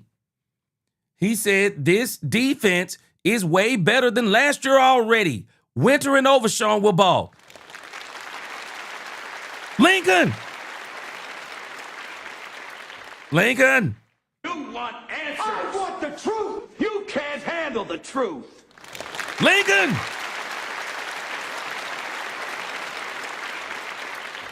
It is amazing to me how I see and hear people disregard talent because they want more talent. I'm not telling you I don't want more talent. But what I'm not going to do is complain when I know we got talent enough to win because other people are seeing the same thing. No, you have enough talent now. Don't say you don't have the talent. This talent, and I'm going to go beyond paper. Nah, man, this ain't just paper. This defense has more talent on it than it had last year. Leaps and bounds. It wasn't just lining up. That was a part of it. Matt Eberflus was a big part of it. But this team is talented. This team is absolutely talented. And we're lying to ourselves if we say that they're not. They're talented. And they're being coached right. And that is a major part of this. They are being coached right. And that's my biggest concern. They're being coached right. Ben Dooley, he said, I can recall a conversation Jimmy had with Coach Bill Belichick on a fishing trip. Bill said to Jimmy, if I bring on another dumb player, that's it. They're coaching them right. They're coaching them right. That's it. Big Z, you talking about Jordan Brooks. I give up a second at this point in the fourth. Well, I think they're wanting a third. So we're going to see. But I think, Big Z, at this point, I think the Cowboys are not in a hurry to bring anybody in. And it makes sense. Because some of the people that the Cowboys would be thinking about bringing in, they probably are not in the need so much of training camp. So you want to take this time to kind of see what you have. And when you get guys who have been around, and some of these guys, they've been in a similar system, that if you determine that you need them, you'll have a month to bring them in and they can pick it up quick. They can pick it up. You're talking about some of these veteran players, they can pick this stuff up. Bottom line, they can pick it up. So Cowboys aren't as worried about with some of these players that we may want them to get. They're not as worried about bringing those players in right now. They want to see what they have. Catching shrapnel here? Yeah, well, little soft dudes out there. They walk around in shorts all day. Man. Going back to the graphic, to me, the most consequential additions are Rashawn Gary. It's the drafting of Malachi Lawrence, who should be a good pass rusher, and Caleb Downs. If this defense, guys, is B or better with this offense, they can make a lot of noise in the playoffs. I think they could win the division. I do believe in Brian Schottenheimer. The big variable is Christian Parker's never been a play caller before. There is a learning curve, but without question, on paper, this defense is discernibly better. When you have, there's no doubt about this. You can't. You can't dispute this. This is indisputable. This team is better on defense. It's indisputable. They got more talent. Dominique said it makes zero sense to him. If that's true, all they want is a third, then what's the holdup? If I was the GM, I would have jumped on that. Now, this is just what we're hearing. This is just what we're hearing. Because you give up a third, another team gives up. This is just kind of what we're hearing. But this is all going to come out in the wash because Jordan Brooks, I believe, is going to be on another team. Whether it be the Cowboys or someone else. But from what my understanding is, the Cowboys are one of the teams that is circling the wagons on Jordan Brooks. That's what I keep hearing. But we're going to see how it turns out. But you got to understand something, Dominique. I don't think this is about much sense with the Cowboys as it is about the sense of the Miami Dolphins. Now, Dominique, let me throw another monkey wrench in this, and maybe this will even make this clearer for all of us. Who is over there now with the Miami Dolphins advising them as a team? Who is it? Who is over there? Let me give us another hint. Who's the ex-Dallas Cowboy with the Miami Dolphins? Who it is obvious that he is not happy with the Dallas Cowboys? I wonder who that could be. His initials are TA. Who do you think that is? Remember, Troy Aikman is over there in an advisory role. Troy Aikman is over there in an advisory role. Troy Aikman could be telling the Miami Dolphins, don't give up Brooks for a third. Or you can get more than a third for Brooks. Because he is, I'll just be honest with you, Brooks is a first-round pick. You can get a first-round pick for Brooks. I think you can.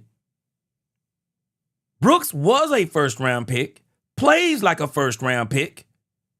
If I'm the Miami Dolphins, a third is kind of underselling it. Unless you're just having a fire sale and you want the $8.83 million, I believe it is, somewhere around I'll just call it an even 8.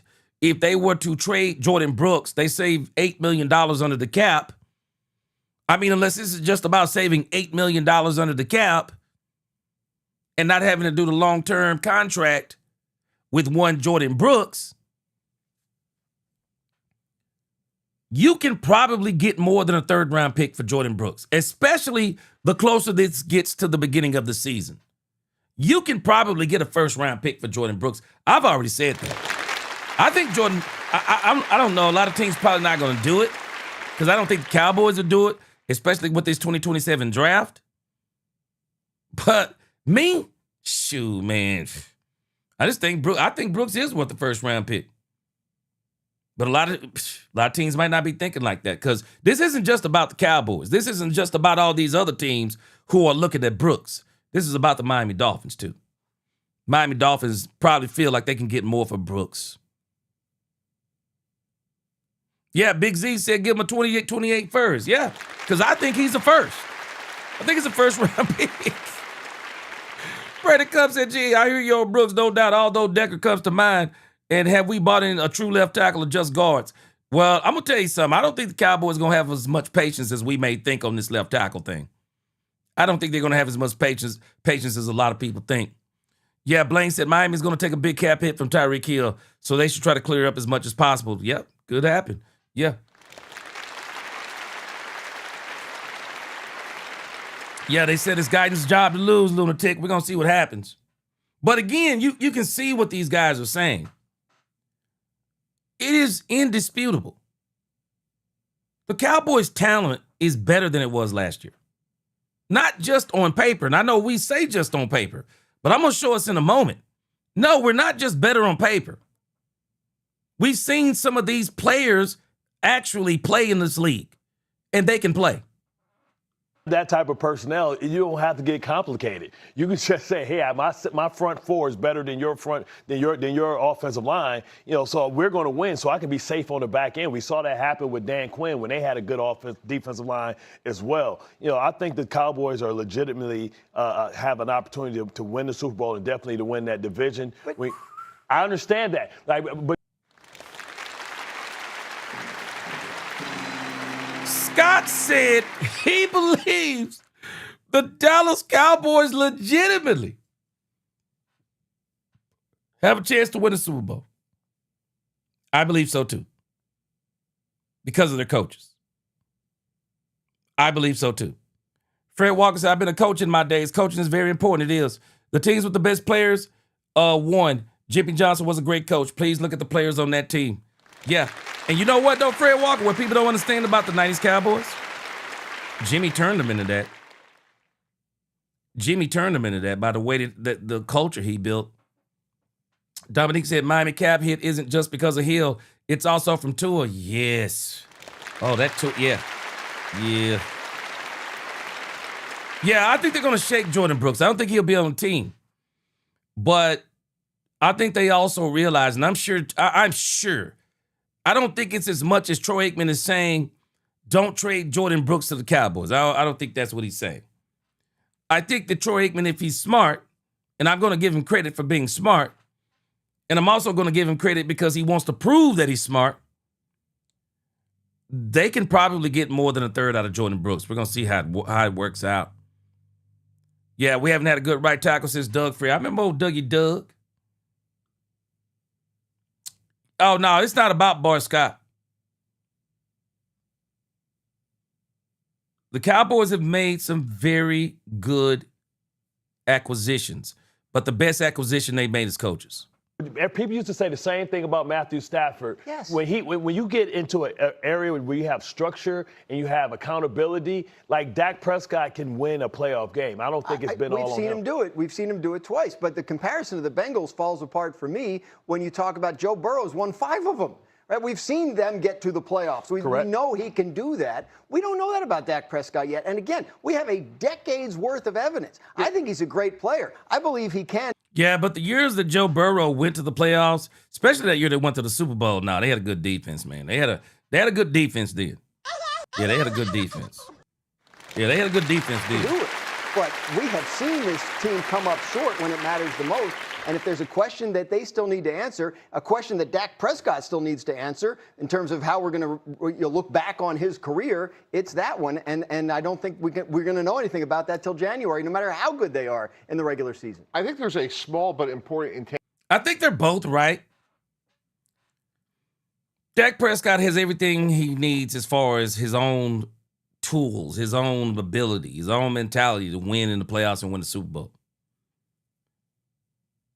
But they're both right in the sense of the team is better. And if the team is better, Dak can do his part. Dak is going to do his part.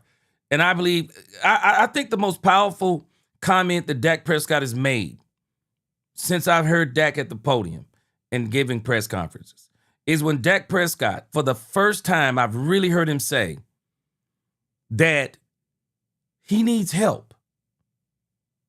He told Quinnen Williams, I'll get you to the playoffs, but I need you to help me do it. I don't think people understand how powerful that statement is. I need you to help me do it. Yeah, I need help. Dak Prescott, for the first time, I mean, it's like clearly Dak Prescott said if people are not paying attention, Dak Prescott said, I can't do this by myself. I can't. Dak can't do it by himself. And that's why I say some of these things are fallacy. When you win playoff games, go look at teams that win playoff games. Their team wins playoff games. Doesn't mean the quarterback doesn't make a play. There's other people making plays too. Defenses are making stops, getting turnovers, even scoring touchdowns. Dak was asking for help. Quinnen, I can get you where you need to go. I'll do my part. Can you lead this defense? It's a powerful statement.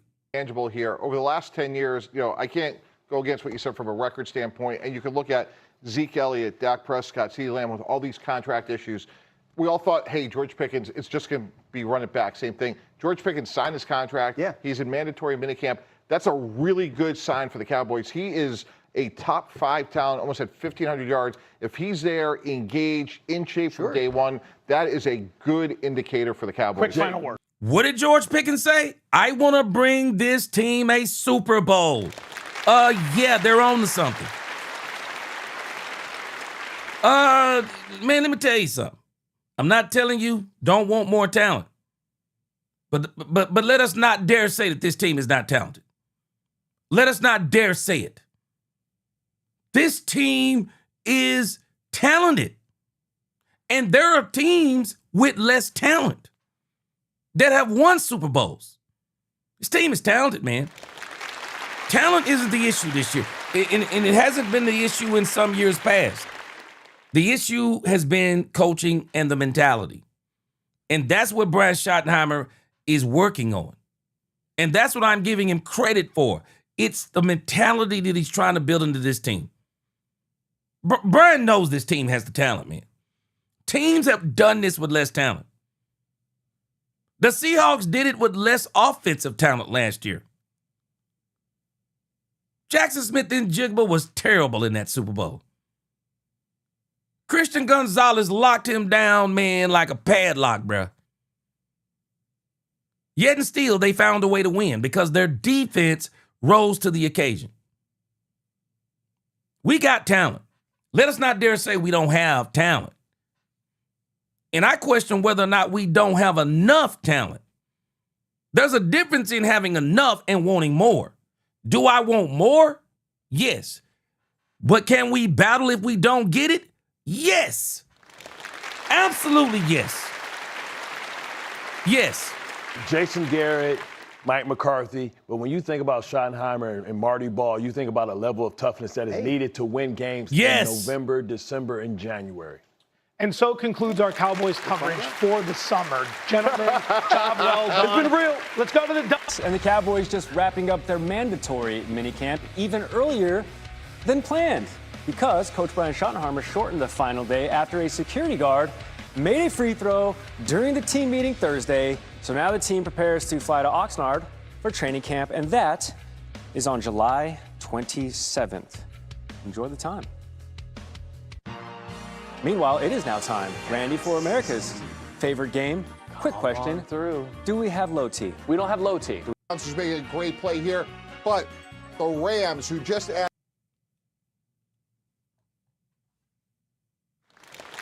Yeah.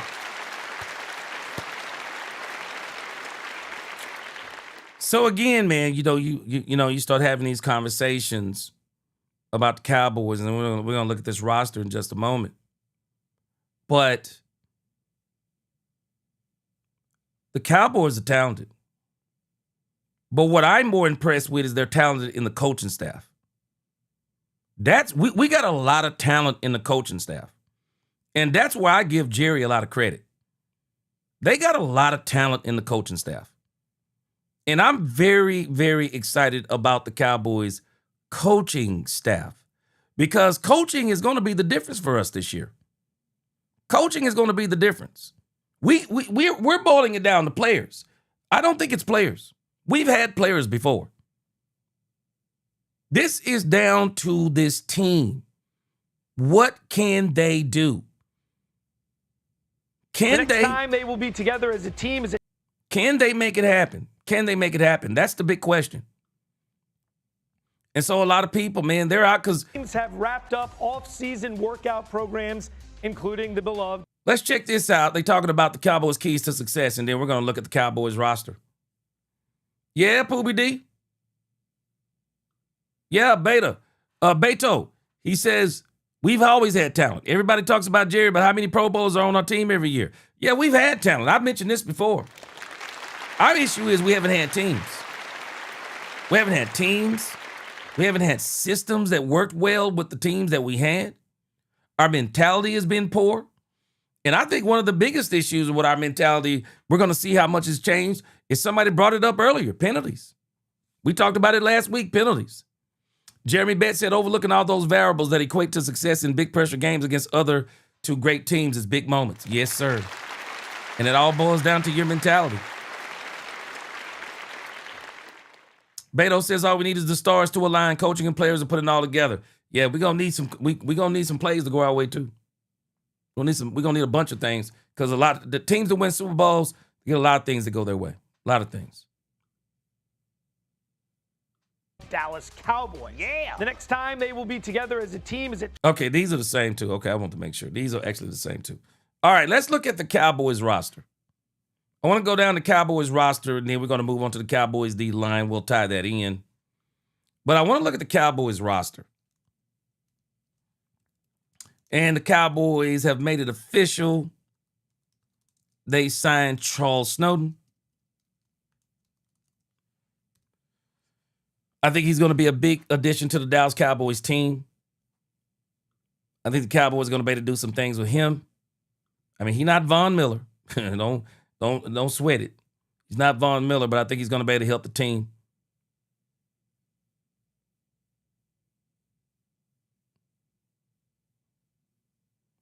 But again, looking at this Dallas Cowboys roster,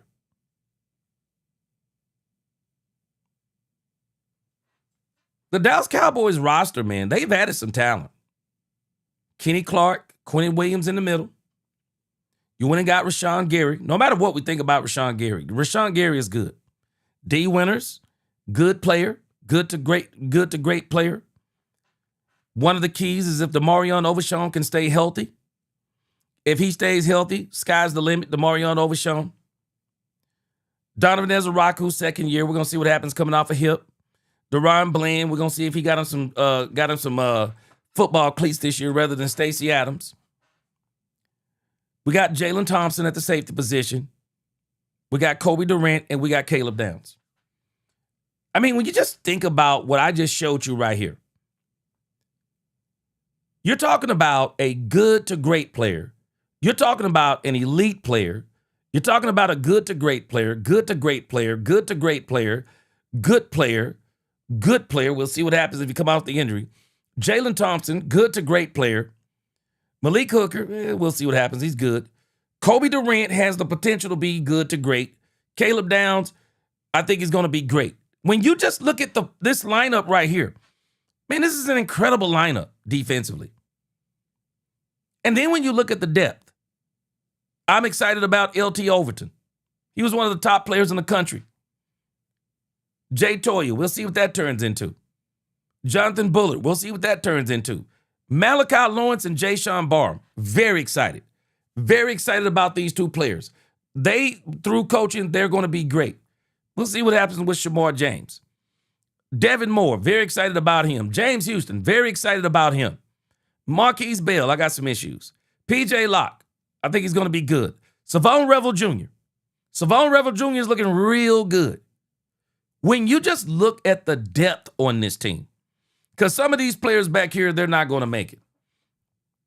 I'm not going to mention but a few. We'll see what Maurice Leofau is.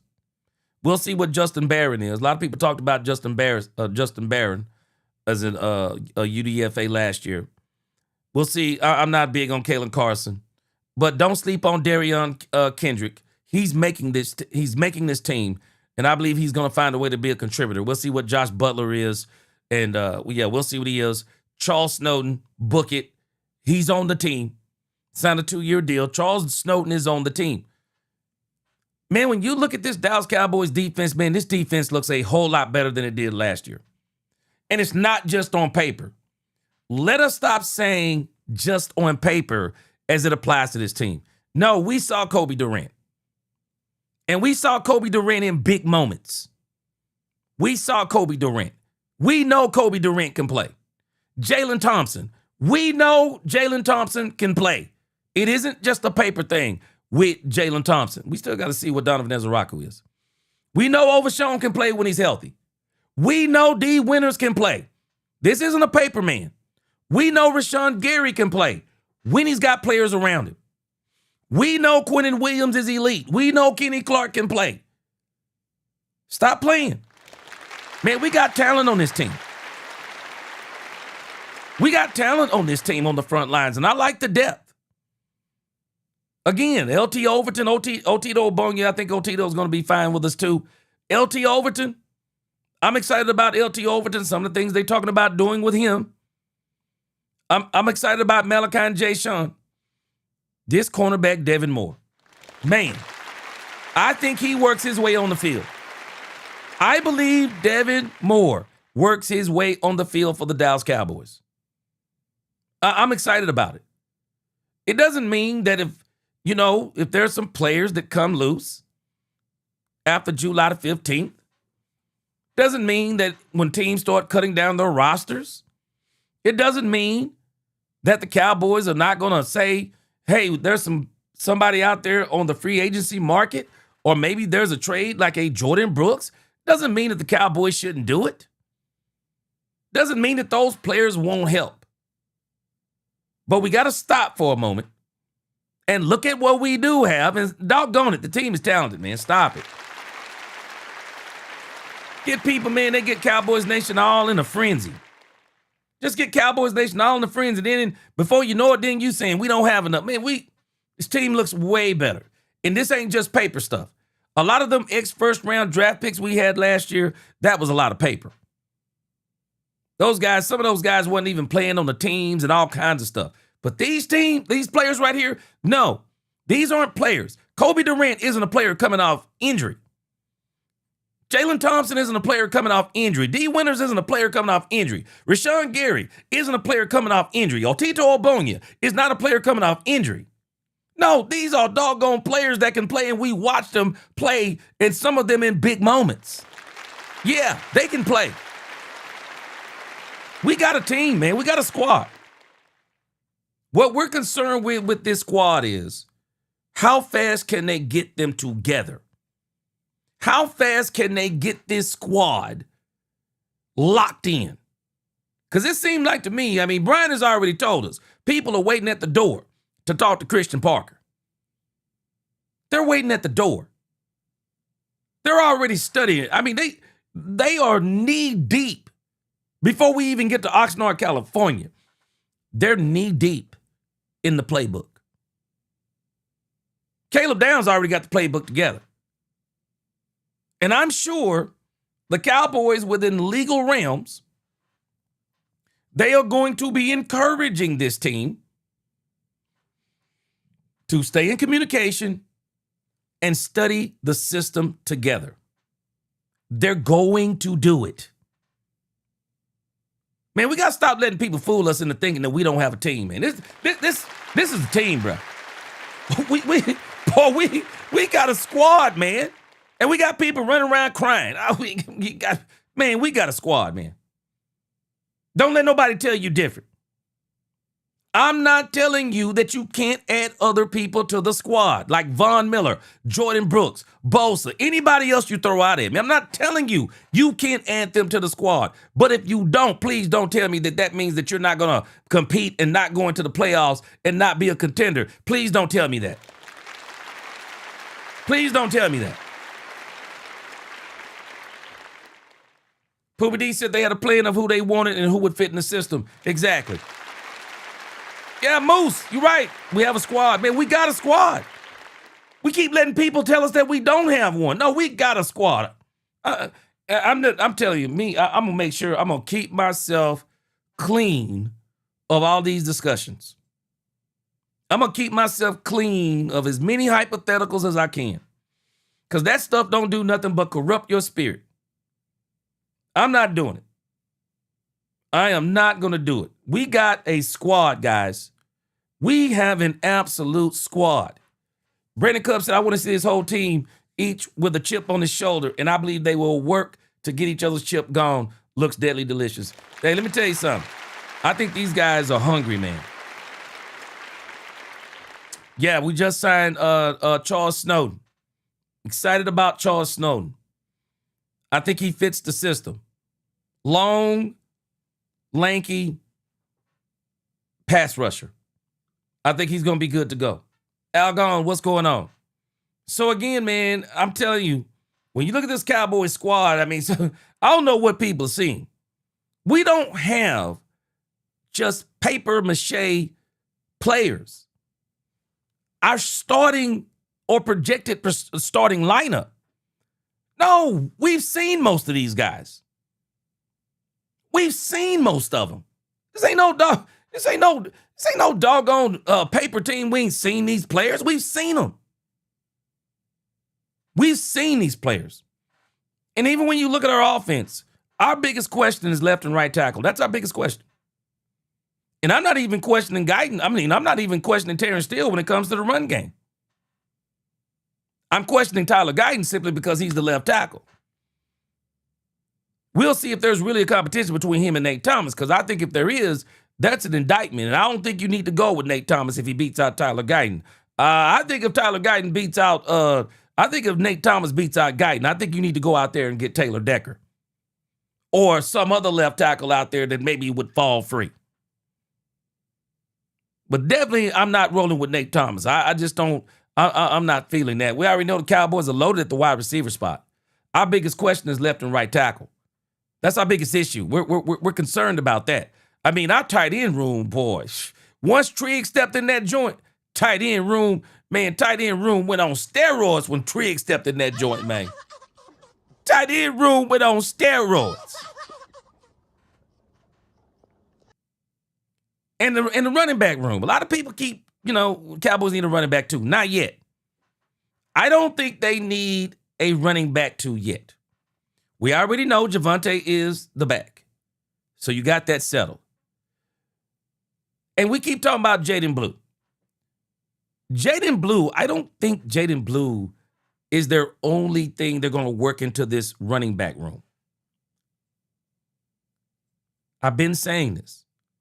Phil Maffa. I want to see what Phil Maffa is. If Brian Schottenheimer likes big running backs, Phil Maffa is bigger than Javonte Williams. And I would dare say Phil Maffa is more of a hybrid of a Javonte Williams and a Jaden Blue. Because while I think he's a big running back, he's got the power. But if you look at Phil Maffa running college, Phil Maffa actually had moves. He could run not just up the middle. Phil Maffa can run off tackle. Phil Maffa can do quite a few things. Phil Maffa is going to be a part of this Dallas Cowboys running game. And if you tell me it's going to be Javonte Williams, Jaden Blue, Phil Maffa, Malik Davis, we'll see what happens with him. Cowboys, no matter what he does, it just always seems like the Cowboys say thanks, but no thanks. Israel Bonniconda don't see it. We'll see what's up with Dominique Richardson, but he's probably a little bit of a smaller back. But I think the combination of Phil Maffa, Phil Maffa, Jaden Blue, and Javonte Williams is going to be great for the Cowboys in the running back room. I think it's going to be great. Phil Maffa can give Javonte Williams all the rest that he need as far as big back responsibilities. You give him everything that he needs. Give him everything that he needs. Even Malik Davis, for that matter. But I think they want to see what Phil Maffa is. Younger, bigger, probably a more powerful back. I think they're looking more at a Phil Maffa to come in. Robert Dudley said, I agree on running back too. Phil Maffa been my guy since last year. Yeah, if he's got his shoulders right, he's gonna be good to go.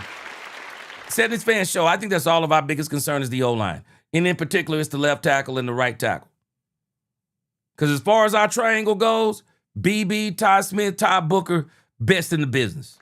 Cooper BB, best in the business, man. Jamal said they need to bring in a fullback. Well, they got a fullback. You do know, Jamal, they got a fullback. His name is Hunter Lipke. They don't know what to do with him. They don't know what to do with Hunter Lipke. The Cowboys extended him, but they don't know what to do with him. He's a very talented fullback. He can block. He can run a little bit. He can catch. You can line him up in a tight end position. They don't know what to do with him. They just don't. Demetrius Noel said, if we don't get Jordan Brooks, I'm fine with that. What we have, the sky's the limit. I am too. But they are definitely circling the wagons on him. The Cowboys and a few other teams, they're all looking at Jordan Brooks. And so, again, with Troy Aikman over there, I don't think he's necessarily holding it against the Cowboys. I don't think he's holding it up because of the Cowboys. I just think he pretty much realizes that, guys, we can get more for Jordan Brooks. Let's just be patient. And as time goes on, there'll be teams that'll probably be willing to give more for him. The lunatic says Malik Davis is a trivia question for us, even though he was RB2 last year, may be the best RB2. Oh, made the best RB2 win. You know, the lunatic, I said this already. He's not a bad running back. They know what he is. Problem is, it seems like they're wanting something more. Because if you look at Malik Davis numbers versus Nick Chubb numbers, Malik Davis numbers are actually better than Nick Chubb's numbers. But I just think the Cowboys want to see something else. And they want to see something else. And I think they're going to see what it is with Phil Maffa and Jaden Blue. What up with them boys? You're doing good work over there on X. All right. Hail Mary, he said Maffa fits the style of running game shot he wants. I agree. Regulate Turpin to special teams and give Blue Turpin's offensive snaps. I see no lies here. I've been saying this, Hail Mary. Don't play Jaden Blue differently than he played in Texas. Play him like he played in Texas. Get him in space. Line him up in the slot. Let him come in motion out of the backfield. Put him in the screen game. Get him in the quick pitch game. He is your in-space home run hitter. Because I can tell you right now, I see a day where Jaden Blue is going to replace Cavonte Turpin. That's the day I'm seeing. I think the Cowboys will pretty much be from up under Cavonte Turpin's contract this year, where they could cut him and it'd be minimal hit to the cap. So, man, Cavonte Turpin, I heard he's been a little bit rejuvenated. Poobie D, he said Overshown said, yeah, he does. That's what he said. And they're going to give him the opportunity also. Yeah. And as they should. They should give Overshown that. Because I mentioned it before and people were like, well, he hadn't played it. Well, he's with Christian Parker now. Let's see what he does. I'm all for it. Let him have the middle. I'm with you, Poobie D. Let him have the middle. I think he can play it. All right. So let's have another discussion here about the Cowboys defensive line. Because this is kind of where a lot of us have our concerns is the Cowboys defensive line is what will they look like on the defensive line. I'm not concerned about Quinnen Williams. Not concerned about Kenny Clark. I believe they are going to play exceptionally well off of each other this season. Where I'm more concerned with the Dallas Cowboys defensive line is kind of how are the linebackers going to work on that on the edges in particular, like Rashawn Gary and Donovan Ezeraku. That's kind of where I'm concerned. What is going on, Ron Mack? Good to see you. This is kind of where I'm concerned with the Dallas Cowboys. So I can't remember who this is. But they were having a very good conversation. We earned our day yesterday just NFL Network. They were talking about, I believe, the Dallas Cowboys defensive line. Check this out.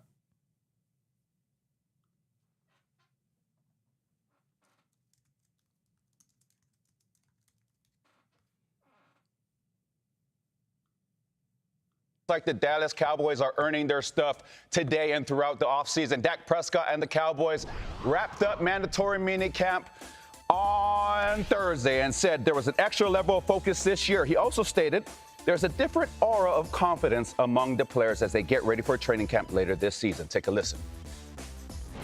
Yeah, I see it. I feel it. Actually breaking down the team yesterday, I said that, and I said if you're a young guy and don't, go get with an old guy, and they'll tell you why. So, yeah, it's just exciting. I mean, it's what we're just talking about, the CP, the energy they're bringing on defense, who we are on offense, but yet trying to elevate, not complacent with anything that we did last year.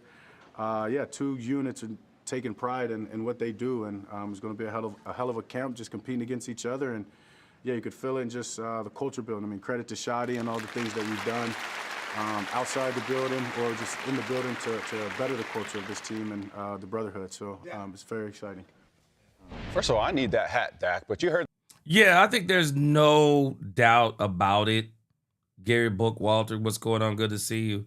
I just don't think there's any doubt about it. I mean, Overshown, I mean, hey, it's a big year for Overshown. It's a big year for him. And if let me tell you something, if Overshown stays healthy the whole season, and if he does what we think, oh, man, this defense is going to be on fire. Yeah, Jerry Betts said he's putting in the work and studying with CP in the classroom and film room. He said he wants that smoke of responsibility. And let me tell you something. Let me tell you something why I love what you just said there, Jeremy. It's the fact that he stepped up and made it known to the world. That's my position. Boy, I love that, man. Shoot. Man, he put everybody on. Hey, that kind of stuff right there. Shoot, the Bible says you have not because you ask not. Put them jokers on notice. Put everybody on notice. No, I am. Shoot, he said, I am the green dot. I love it. I love it. Frank Lawrence, he said Rashawn Gary, Malachi Lawrence, Kenny and Quinnen, and Otito. It's going to be nice. Blakely, he said Jaden Blue is the best running back on the team. Don't you let some people hear you say that. They'll be mad as all. They'll be mad, boy. Fred said he loved the majority of your takes. The high 90. He said, we're on the same page with the importance of coaches. He said, I just have a higher importance on the right players. At this point, I think they have the right players. And Fred, let's say it like this. That's why I keep saying right now. Right now. The Cowboys want to go into camp and see what they have as they're competing against each other right now. But as they get closer, they're going to start, and when they start putting those pads on, they'll start noticing who's who, what's what they need. And it'll be at that point in time, you watch what I tell you, whatever they need, they'll go out and get it. So again, that's why I keep saying, it's not that I'm not saying if the Cowboys bring in talent, I'm going to be mad. But if they don't, I think they will have determined, and this is where I am. I trust these coaches. I'm not going to speak at this point in time. I'm not speaking anything against these coaches. I trust this coaching staff all the way. This entire coaching staff, I trust it. And whatever they come to the conclusion of, I'm rolling with it. I'm not going to be speaking a lot of stuff against what they're doing. If they tell us that we're good to go, I'm rolling with it because they're seeing more than I'm seeing. They're seeing more than all of us are seeing. So I trust this coaching staff. Yep, you're right, Moose. I said it last year. Agent Zero's our defensive leader. Yeah. When he's healthy, shoot, man, with his intensity, man, he gets things rolling, man. Ryan said he gonna miss Osa on defense. He made plays and pressured the quarterback. I ain't hearing the narrative he didn't fit. Ryan, I've said this before. I don't think it's the fact that Osa didn't fit. Excuse me. I don't think it's the fact that Osa didn't fit. I think with the role he was going to have on this defense, the Cowboys didn't want to dedicate that kind of money to him. Because I don't believe he was going to be a 3-down player for the Cowboys. I really don't. I don't think he was going to be a 3-down player, and so the Cowboys is like, too much money. Too much money. Because I think Osa could play. And I think he could have fit in the system. But I think they said with Kenny Clark, Quentin Williams, they're going to have to redo that contract. They felt like they could replace that productivity that he was going to have. They could replace that productivity for less money. And I think that's what happened with him. I really do. The man, guys, there's something different about the 2026 Cowboys. Dallas has missed the playoffs in back-to-back seasons. So the question is, Mitch, yes. I'll start with you.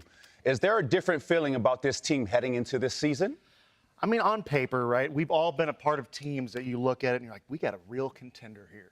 And it doesn't end up the way you want it to. And then sometimes you look at this team, you're like, I don't know if we're going to squeak a few out. And then you make this absolute tear. It's all because you come together as a team, you find that chemistry and all that stuff. And the thing that I liked about that interview in particular is you can tell, like, all right, culture is a must and as a premium in shoddy system right now. We heard George Pickens talk a few days ago, and man, that seemed like a different tone from a guy. It seemed like a mature dude, but he also talked about his teammates and how the bond they've created on and off the field. And then you also, guys, training camp's right around the corner. Yeah. And he talked about just this palpable, yet, not compliant, but it's palpable, good tension between the offense and defense. Let's call it amicable, competition between the two. We're all buds, but it's going to be a thumper of a training camp. That being said, guys, there's a few organizations, there's a few entities in this world we live in that are held to a higher standard. Yes. The President of the United States, a Disneyland employee at a kiosk desk for help. Hey, they're good, bro. And they're good. They're really, really good. They see the worst of people all day, every day, and they're expected to give all the answers in a very polite, Disney-like way. And the Dallas Cowboys year in and year out. This, Julio, right here, yes, sir, is the University of Missouri, not a Michigan Wolverine. The University of Missouri is in the state of Missouri, which is the show me state. And the Dallas Cowboys this year need to show me that they can make a push and get into at least the postseason, Julio. I agree with you, Mitch. Cowboys are making the postseason. I think this team has bigger aspirations. The Cowboys are going to make the postseason because I believe they're going to win the NFC East. I believe right now the Dallas Cowboys are the best team in the NFC East. Pound for pound. I think they're the best team, pound for pound. They have the best quarterback in the NFC East. They have the best wide receiver duo in the NFC East. They borderline have one of the best offensive lines. I'm not sure they have the best offensive line without going down and comparing it. But if you talked to me about center and the two offensive guards, I would say we probably have the best center and two offensive guard combo in the NFC East. Our question is our tackles. I would say Javonte Williams in the NFC East is the best running back. We got to see what his running mates are going to be. I would dare say, when you told me that Michael Trigg came into the Dallas Cowboys tight end room, I would dare tell you the Dallas Cowboys have the best tight end room in the NFC East when you add in Ferg, Spanford, and Trigg. And then when you tell me defensively, now that's where it gets a little tricky. New York Giants got a pretty good defensive line, and they got some issues, though. They've had some issues on defense on their line in particular. I would say we have the best defensive tackles in the NFC East. The best defensive tackles. As far as linebackers go, the question mark for us is our linebackers. It's not whether or not our linebackers are good. Where do they rank in the pecking order? Where do they rank in the pecking order of linebacker crews in the NFC East? So that's still a question mark for us. But as you look at our defensive backfield, I'm going to put us somewhere probably in the third realm of the defensive back room until we see more.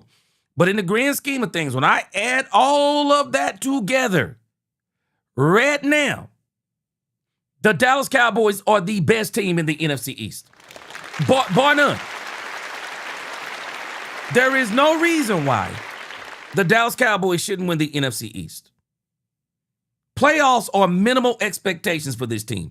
The question is, where are we going to be in the playoffs?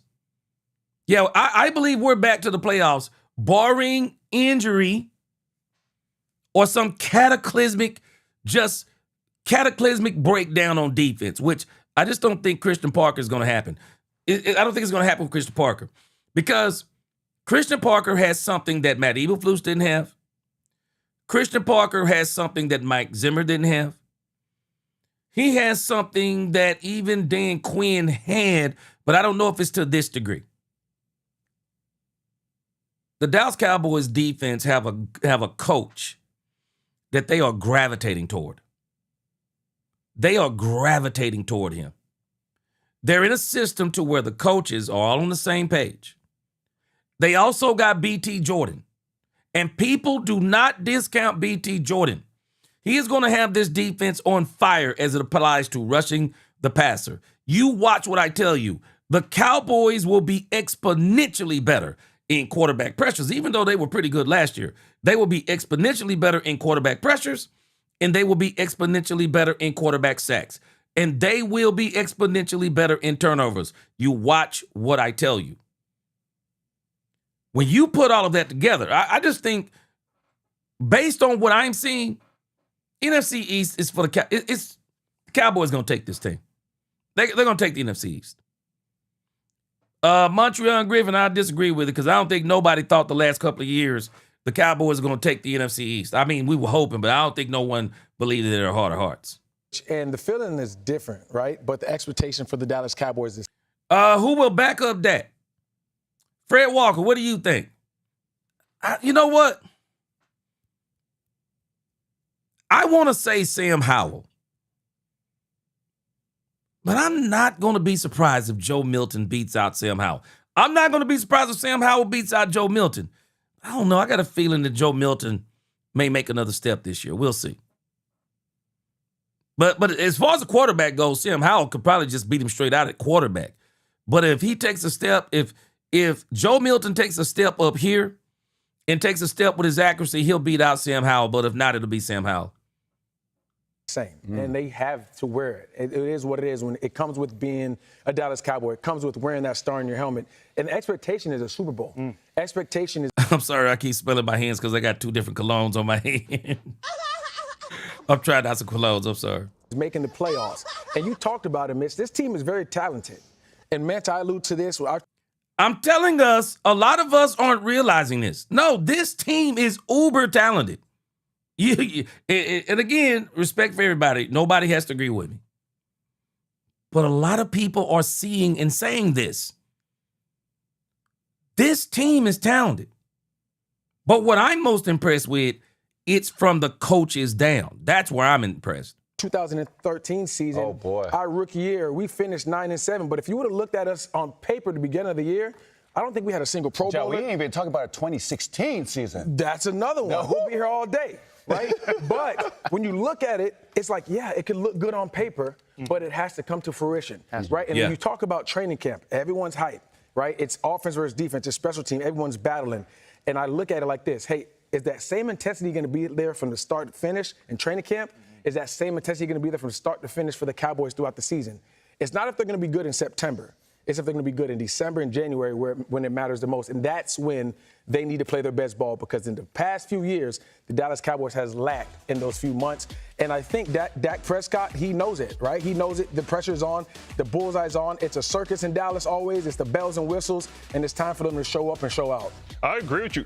He's 2-5 in the playoffs. 2-5. Like, that's something you have to hold your head on. He understands that. This is America's team.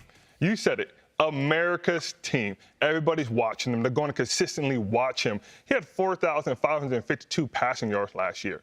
You tell him coming off of an injury, that's impressive. He came back full force. So when you look at this team, second in total offense, you see a great team. We're not saying, hey, they're not going to be good in regular season. They're going to be good. They're all. This is where everybody is on the Cowboys right now. This is where everybody is. The regular season is nothing. Just because we haven't been to the playoffs in 2 years, that still means nothing. Everybody's looking towards the playoffs. The Cowboys have got to get to the playoffs. And I believe they will. The question is, what will they do when they get there? I believe they're winning the NFC East. What do they do when they get there? This is what everybody's asking. Bazzi said, coaching is super talented. Yeah, we're making the playoffs, G, without a single doubt. I'm telling you, we're making the playoffs. If we stay healthy, we're making the playoffs. Book it. I don't care if we're 9-8. We're winning the NFC East. We are winning the NFC East. I will not be surprised if they sweep the Giants, if they sweep the Redskins, the Commanders, and they at least split with the Eagles. I am not going to be surprised. They're winning the NFC East. I absolutely believe it. The issue is what happens when they get there. And that's where all of everything that we're talking about, this is where it's all going to come to fruition, because this is what they're talking about. A lot of us are concerned about the regular season. I'm not concerned about the regular season. If this defense is even ranked 25 last year, the Dallas Cowboys not only don't tie the Green Bay Packers and beat the Green Bay Packers, the Dallas Cowboys probably win at least 2 more games, 10 wins, they're in the playoffs. Minimum. Last year, we're talking last year, the Cowboys would have been 10 wins. They would have made the playoffs. This defense, I believe, will be good enough to make the playoffs. But the bigger question is, will they be good enough to win in the playoffs? That's going to be the bigger question. This team has nothing else to prove in the regular season. Even though we have not been to the playoffs in 2 years, I'm agreeing with this. We have nothing else to prove in the regular season. It is the playoffs. And I believe they're getting there. Whether it be wild card, whatever it is, they're going to get there. What will they do when they get there? That's going to be the biggest question, barring injury. It's going to be the biggest question. Dallas Sports, he said, questionnaire, is this our time to put a top on Stephen A. Smith's mouth? I believe it is. Defense needs to play closer to the doomsday defense. And they're going to get there. They are going to get there. Oh, yeah, MVP Dak Prescott. I don't even think the numbers would have to be impressive. They get to the playoffs. Bazzi and I said we might lose one divisional game at most. Yeah, I think we're going to get there. No doubt about it.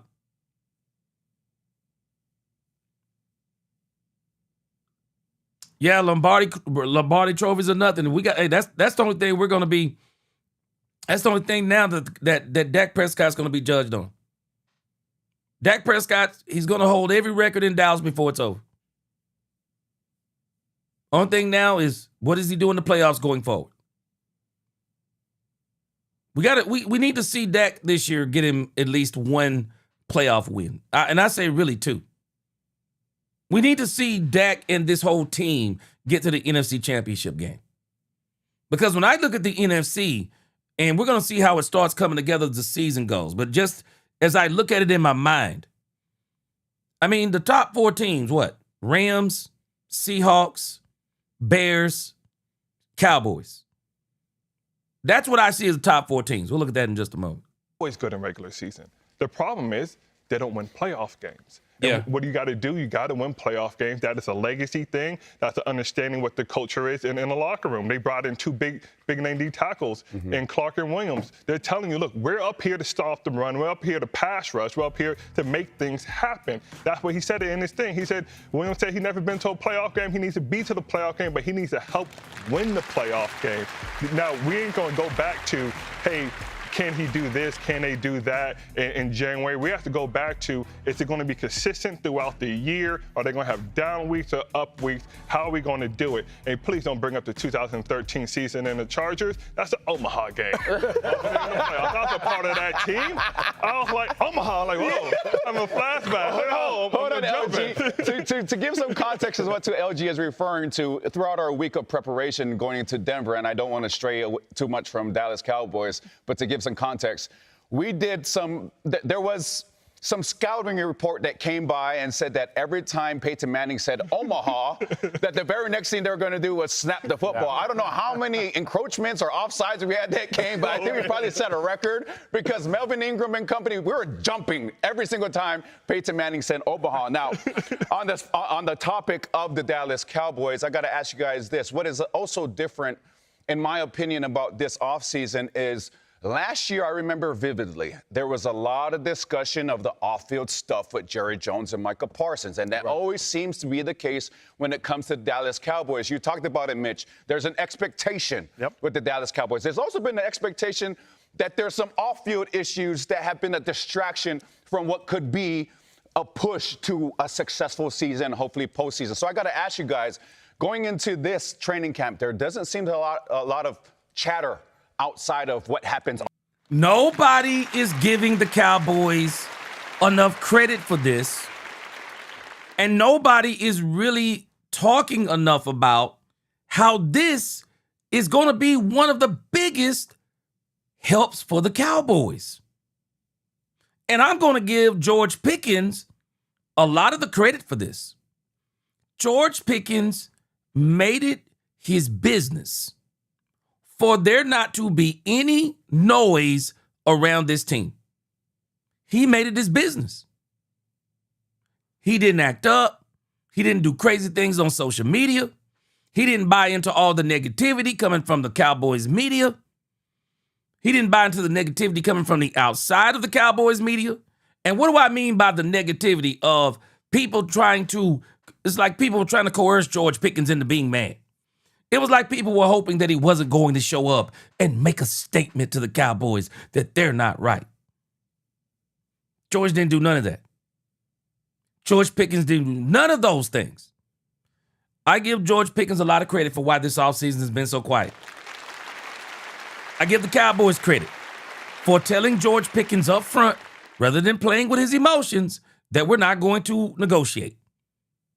That in itself. If the Cowboys would have told Michael Parsons that from the get-go last year, I wonder what would have happened if they would have told him from the get-go, you're playing on the tag. I believe the Cowboys learned something from that situation. Tell somebody up front. So that way you can under-promise and over-deliver. You can say there's not going to be any negotiations.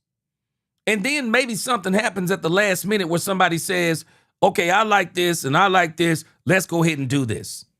You under-promise and you over-deliver.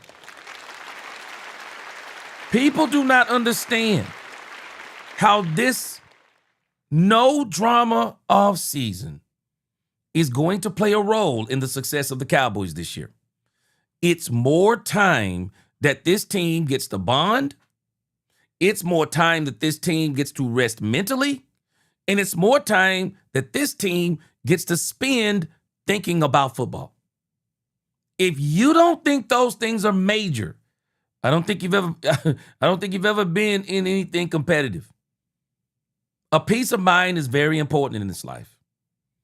A peace of mind is very important so that you can focus on the things that you need to focus on. Moose said they see us all about drama every offseason, but this year things are quiet. Yes, sir. They can't handle it because we're doing things right. And Moose, I think this is why a lot of people are also giving the Cowboys a lot of credit. Sammy's Fan Show, you said a mouthful. George Pickens protested without protesting, and he's still protesting by doing everything right. People don't realize that's actually one of the best protests you can make. Showing up and doing everything right when people are saying things about you. No, show them do everything right.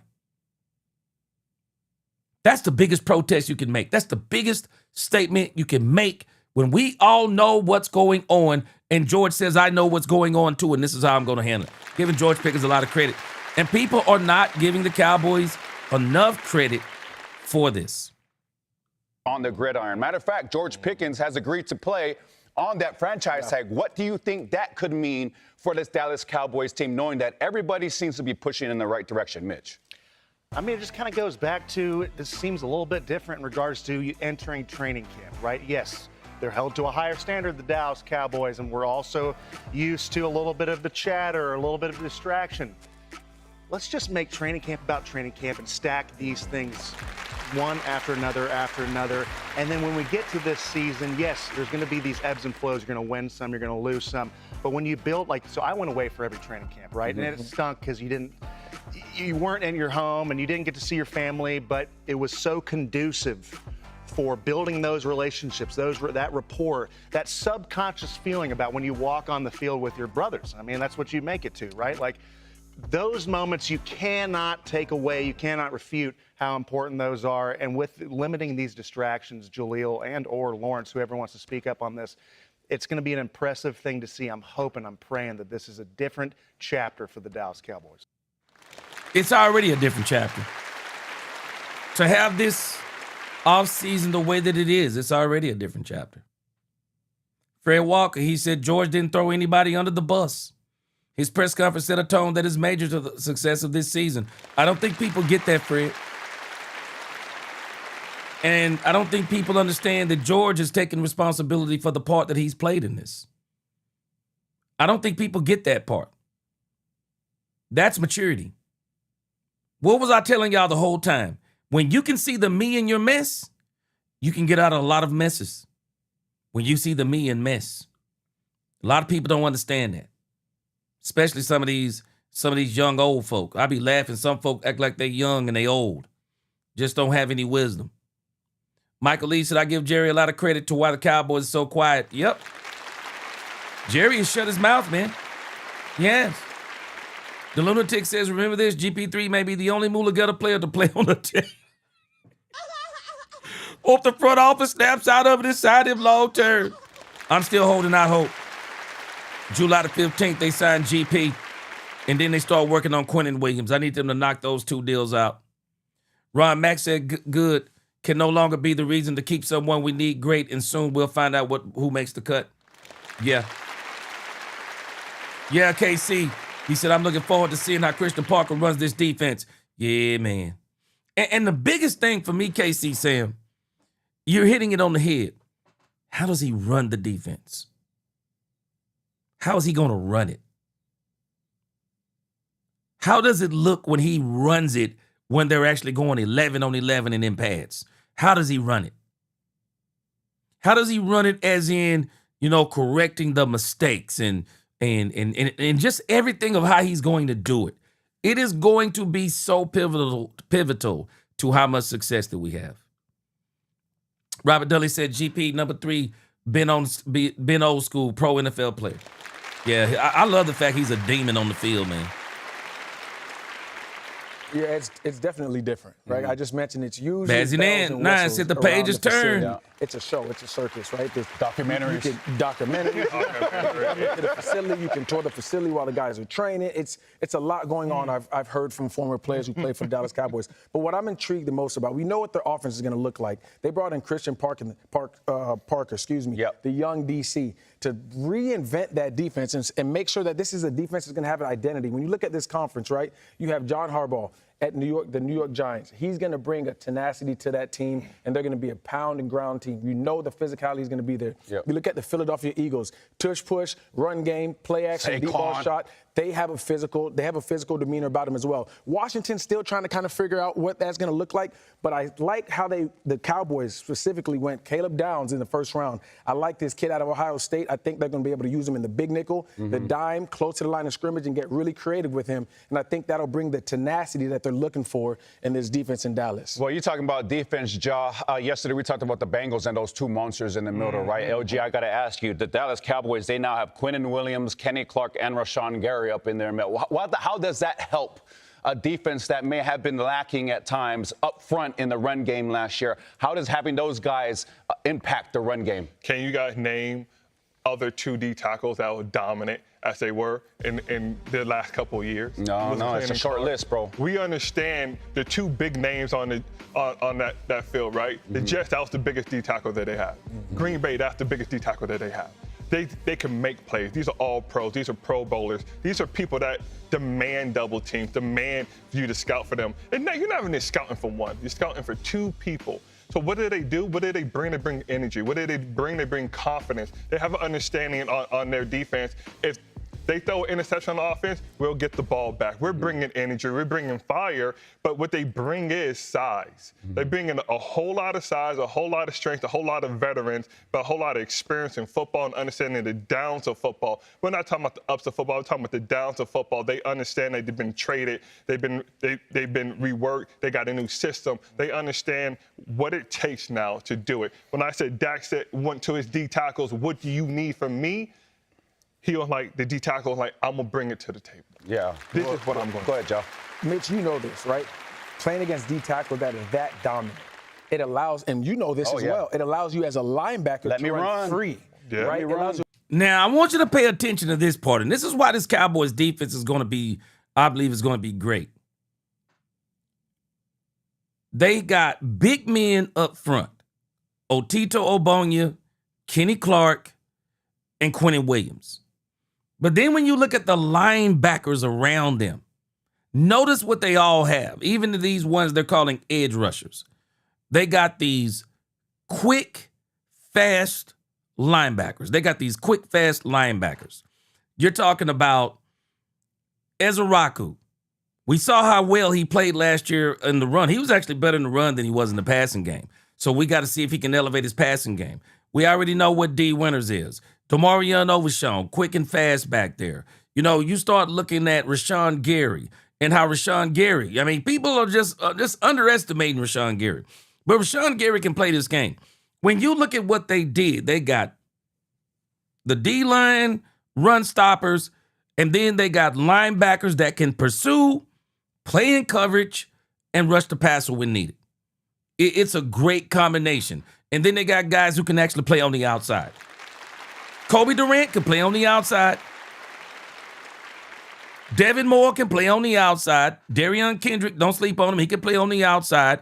You got guys like P.J. Locke that can play in the safety. Him, Jalen Thompson. I mean, they really went out there and put together a pretty good team. As a linebacker on free, those guys are going to be able to take up the double team. Mitch, someone like you in the offensive line, you got to hang on that double team a little bit harder, and you got to press, and then allows them to shoot the gaps and get downhill. And that's how you play sound defense. Mitch, I would love for you to talk a little bit about that. Well, we saw it yesterday when you came and smacked me. I think it was Corey Legit, one of the more underrated defensive tackles in the past 15 years for you guys, right? Like, of course, interior defensive pressure is at a premium in the past decade in the NFL. We see it. I've talked about it before ad nauseum with the Super Bowl contenders last year. Yep.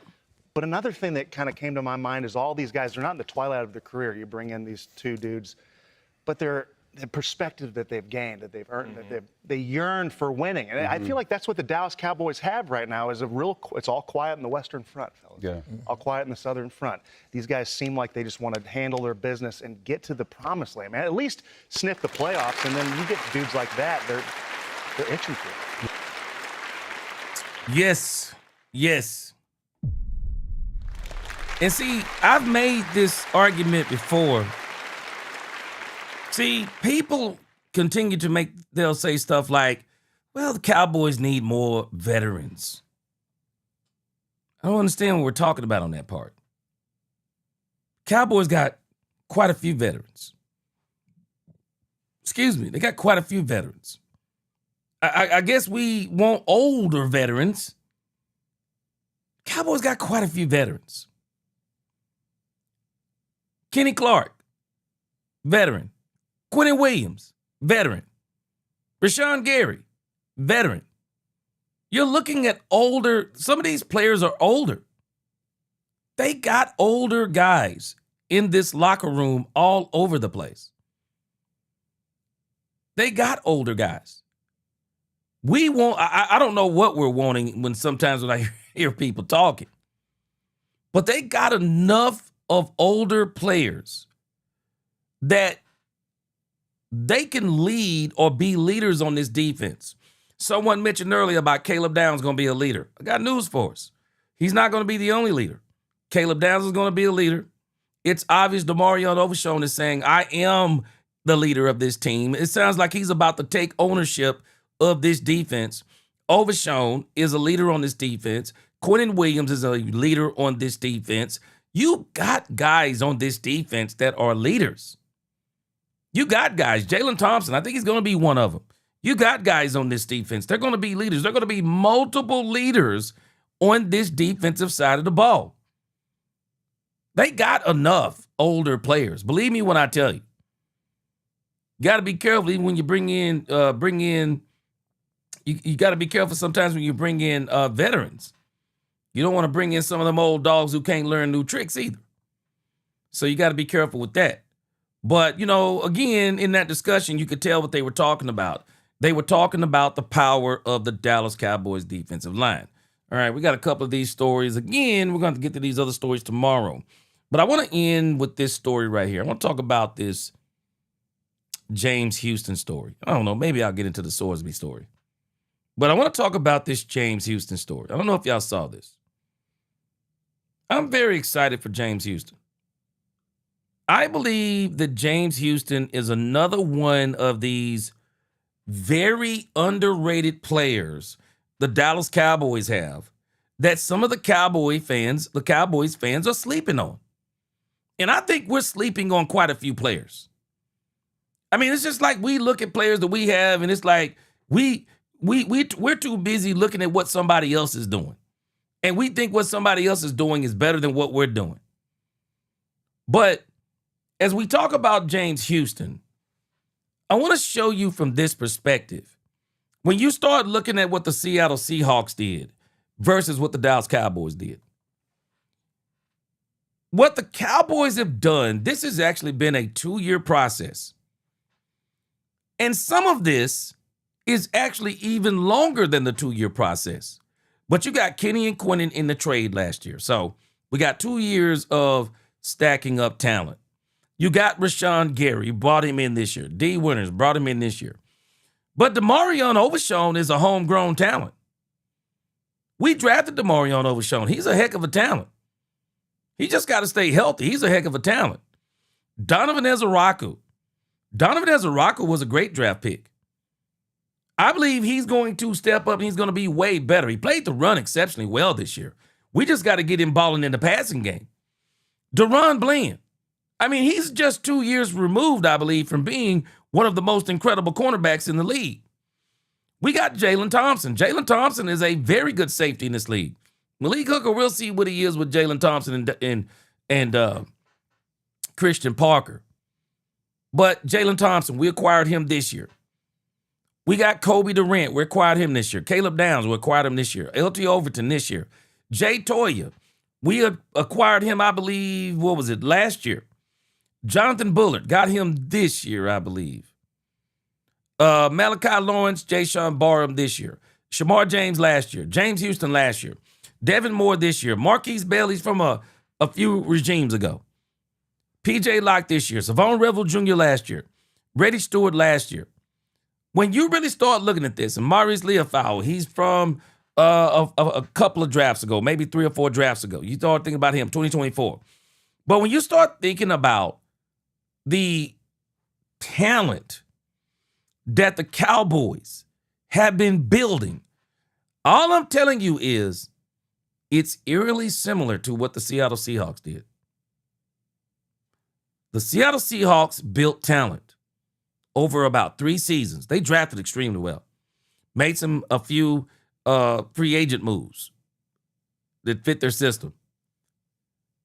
Got Sam Darnold, of course. But the biggest thing that they did, other than drafting well, is coaches. And it all came together. It absolutely all came together. And a team that nobody expected to win, other than 72 Chevelle and a very few others. A team, and that's the key, a team. And this is what Brian Schottenheimer is imputing into his team's brains. We're no longer going to be a one-man show. I need y'all to help Dak Prescott because Dak Prescott is going to help y'all. I need everyone on this team to help everyone. We all need to have everyone's back. We win as a team, we lose as a team. And no more will we put winning a game on the shoulders of Dak Prescott again. It's on everybody's shoulders. The game is a lot lighter when everybody's carrying the load, rather than us going into playoffs talking about, we're only going to go as far as Dak Prescott's going to take us. No, Dak Prescott's, he cried for help. He said, Quentin, I need you to help me. I can get us there, but I need you to help me. This is what we're seeing. We have acquired, and we're not even paying attention. We've acquired quite a bit of talent. And that's just defensively. And when you look offensively, man, I'm telling y'all something. And I think a lot of us are starting to realize this now. But George Pickens is an incredible pickup. Incredible pickup. Javonte Williams, incredible pickup. Nobody expected Javonte to do what he's doing. Javonte Williams, incredible pickup. Ryan Flanoy, 6th round draft pick, incredible pickup. Guyton, Smith, BB, Booker, Steele. I mean, when you think about what the Cowboys have done over the last few seasons, they've actually had some pretty good drafts. Lamb is from 20, but Flanoy is from 24. Pickens, we got him from Pittsburgh. I can't remember the year he was in. But when you look at the talent that the Cowboys have acquired, we've acquired some very good talent that is equaling into, and I believe it's going to equal into a very good team. When you think about what we've done, and James Houston, coming back to James Houston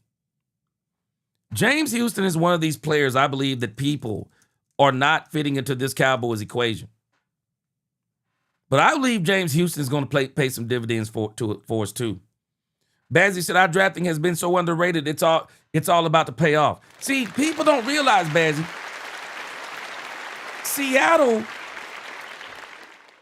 accumulated quite a bit of talent through drafting. And it all hit at the right time. Brought in a couple of free agents. Brought in Sam Darnold. Brought in DeMarcus Lawrence. And things just took off. And the Cowboys are looking eerily similar to a lot of this stuff that the Seattle Seahawks did. This is looking eerily similar. Yeah, Brandon Cupp, exactly. All for one and one for all. That actually isn't how it's been in here in the past. I mean, we actually had a player here who was actually trying to, he wanted to be the reason why we went to a Super Bowl. It was crazy to me. I mean, we had an actual player talking about that we were going to the playoffs with Cooper Rush. Man, I started this channel in 2024. And it was I was doing videos on this stuff, man. It was insane to me the way people were, Cooper Rush is better than Dak Prescott. Ooh, the Dallas Cowboys played better with Cooper Rush. And, I mean, one of the defensive players was saying, man, we got Cooper Rush, man, we're going to make a run. What? Some of the most foolish talk I'd ever heard in my life. Foolish talk. Yeah, because he wanted to be the reason why that we went to the playoffs. Some of the most foolish talk we was ever dealing with. All right, let me let you hear a conversation about James Houston. I don't know if y'all saw this on X. They were talking to James Houston and his move to, I think it was play edge and linebacker. Check this out. To play, you're acting like, well, I should be a linebacker. Because I know the talent that I have. Yeah, moving from linebacker to edge, I think it was. Yeah. Y'all may have to put a cap on my talent there. I know exactly what I could tell you something. If you was able to do that, you'd have done that and you'd have never came here. If you was that dude that you think you are a linebacker, you'd have never been here. Because if you weren't doing that, you'd be the third linebacker. You wouldn't have got in yet. You wouldn't have had the reps. I disagree. I'm telling you what Coach Hart had you at, dog. James Houston is an extraordinary talent that we've seen rushing the passer, and we saw his rushing ability. And I went to the coaches, and I think they already had the thought that he probably would be arguably our best pass rusher if we moved him. So we moved him. You trying to dictate what you gonna do in the league? It don't work like that. Some corners go in the league and play safeties.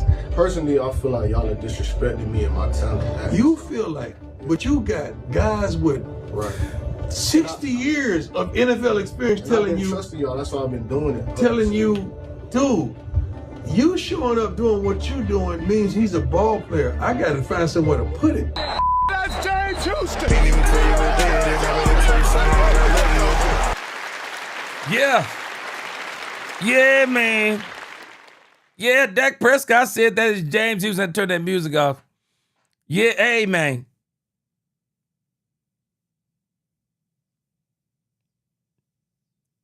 James Houston can rush the passer. And I think he is severely underrated. And I believe in now being in this system, I think this man is going to be able to flourish. And it's funny to me that he was kind of arguing about being at the linebacker position. Well, guess where he is going to be playing with the Dallas Cowboys on defense?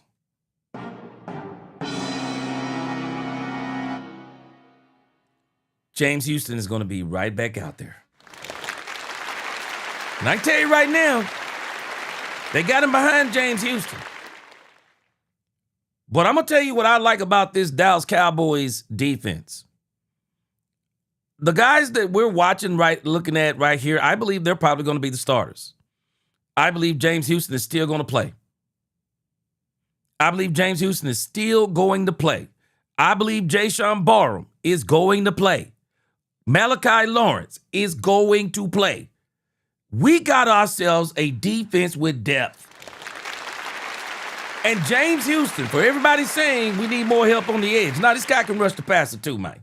This guy can rush the passer, man. We're totally underrating a lot of these players because we got people who telling us that we can't trust them.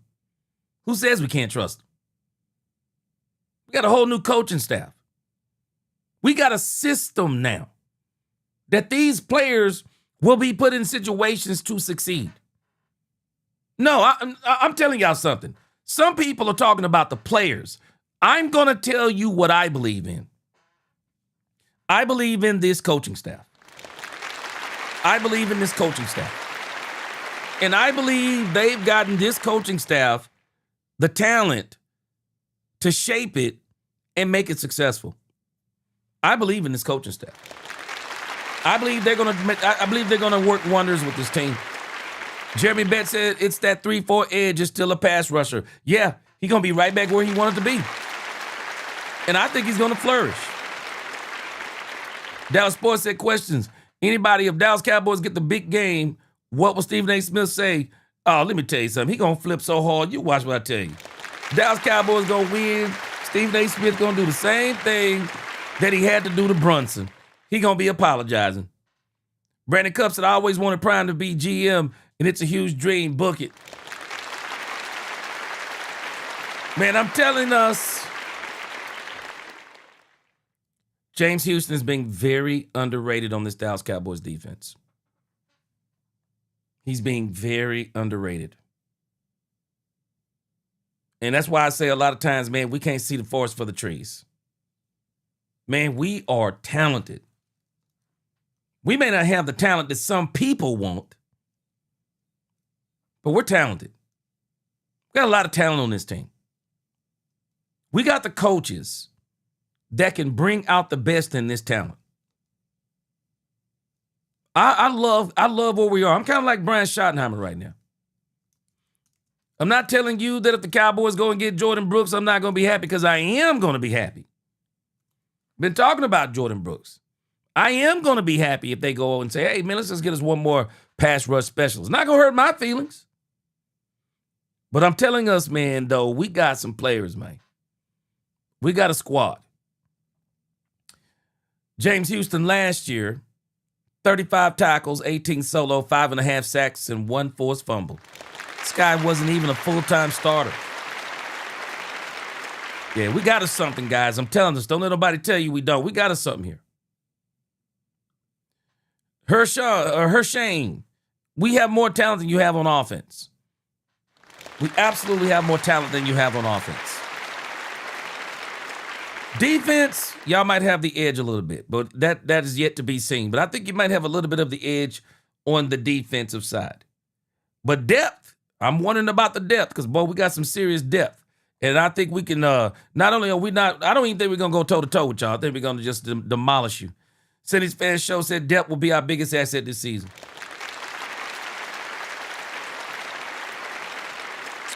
Yeah.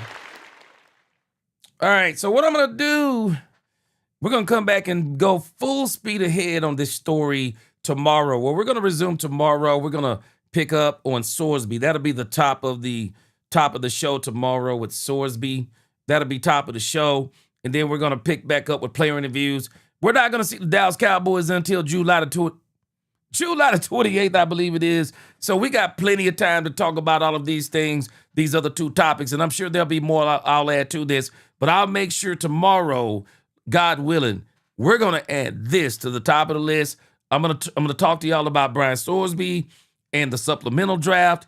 And then we're going to do some player interviews and whatever else we want to talk about with the Cowboys. Man, I appreciate y'all rocking with me. Cowboys fans, have the Cowboys done enough to win the Super Bowl? What I'm going to tell you is Seattle Seahawks, I would dare say they might have did less last year than what we've done, and they won the Super Bowl. Have we done enough to win the Super Bowl?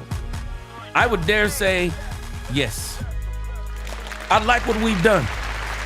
I like the coaches. I like the players. I like the culture. I like so many of the things that we're seeing. All I'm waiting on to see now is when we get to Oxnard, California, I'm going to be looking at the mentality of the team. It'll tell me what they did during their break. Did they take it serious? Are they lining up right? Do they know the plays? Are they answering Christian Parker on the quizzes? Are they doing everything right mentally? Because if they're doing everything right mentally, we're going to watch a defense flying all over the place. We're going to see a defense flying all over the place in Oxnard, California. And we really going to lose our minds when we see him in Oxnard, California. Those are the things I'm waiting to see. Because I believe that this defense, this coaching staff, man, and I think what we'll do too, we'll do that this week. I want to really go through and start looking at some of the coaches. Start looking at some of the coaches and just looking at this team completely, man. This team, man, I'm excited about this team. And I don't believe we're done. That's the part I'm really excited about. I don't think we're done. I think we're going to be looking to add some more pieces once we kind of see what we got in training camp. I'm excited. Y'all stay patient. Don't let people work your nerves about the Dallas Cowboys. They know what they're doing. The coaches know what they're doing. Jerry is letting them do what they need to do. I'm excited about these Dallas Cowboys just on the fact that they're doing so many things right, and y'all should be too. Next, we got to wait, see it on the field, and when we see it, I don't think we're going to be disappointed. Man, I appreciate y'all rocking with me. Until the next time, DC4L, God bless. Let's talk Cowboys where we talk facts. Peace.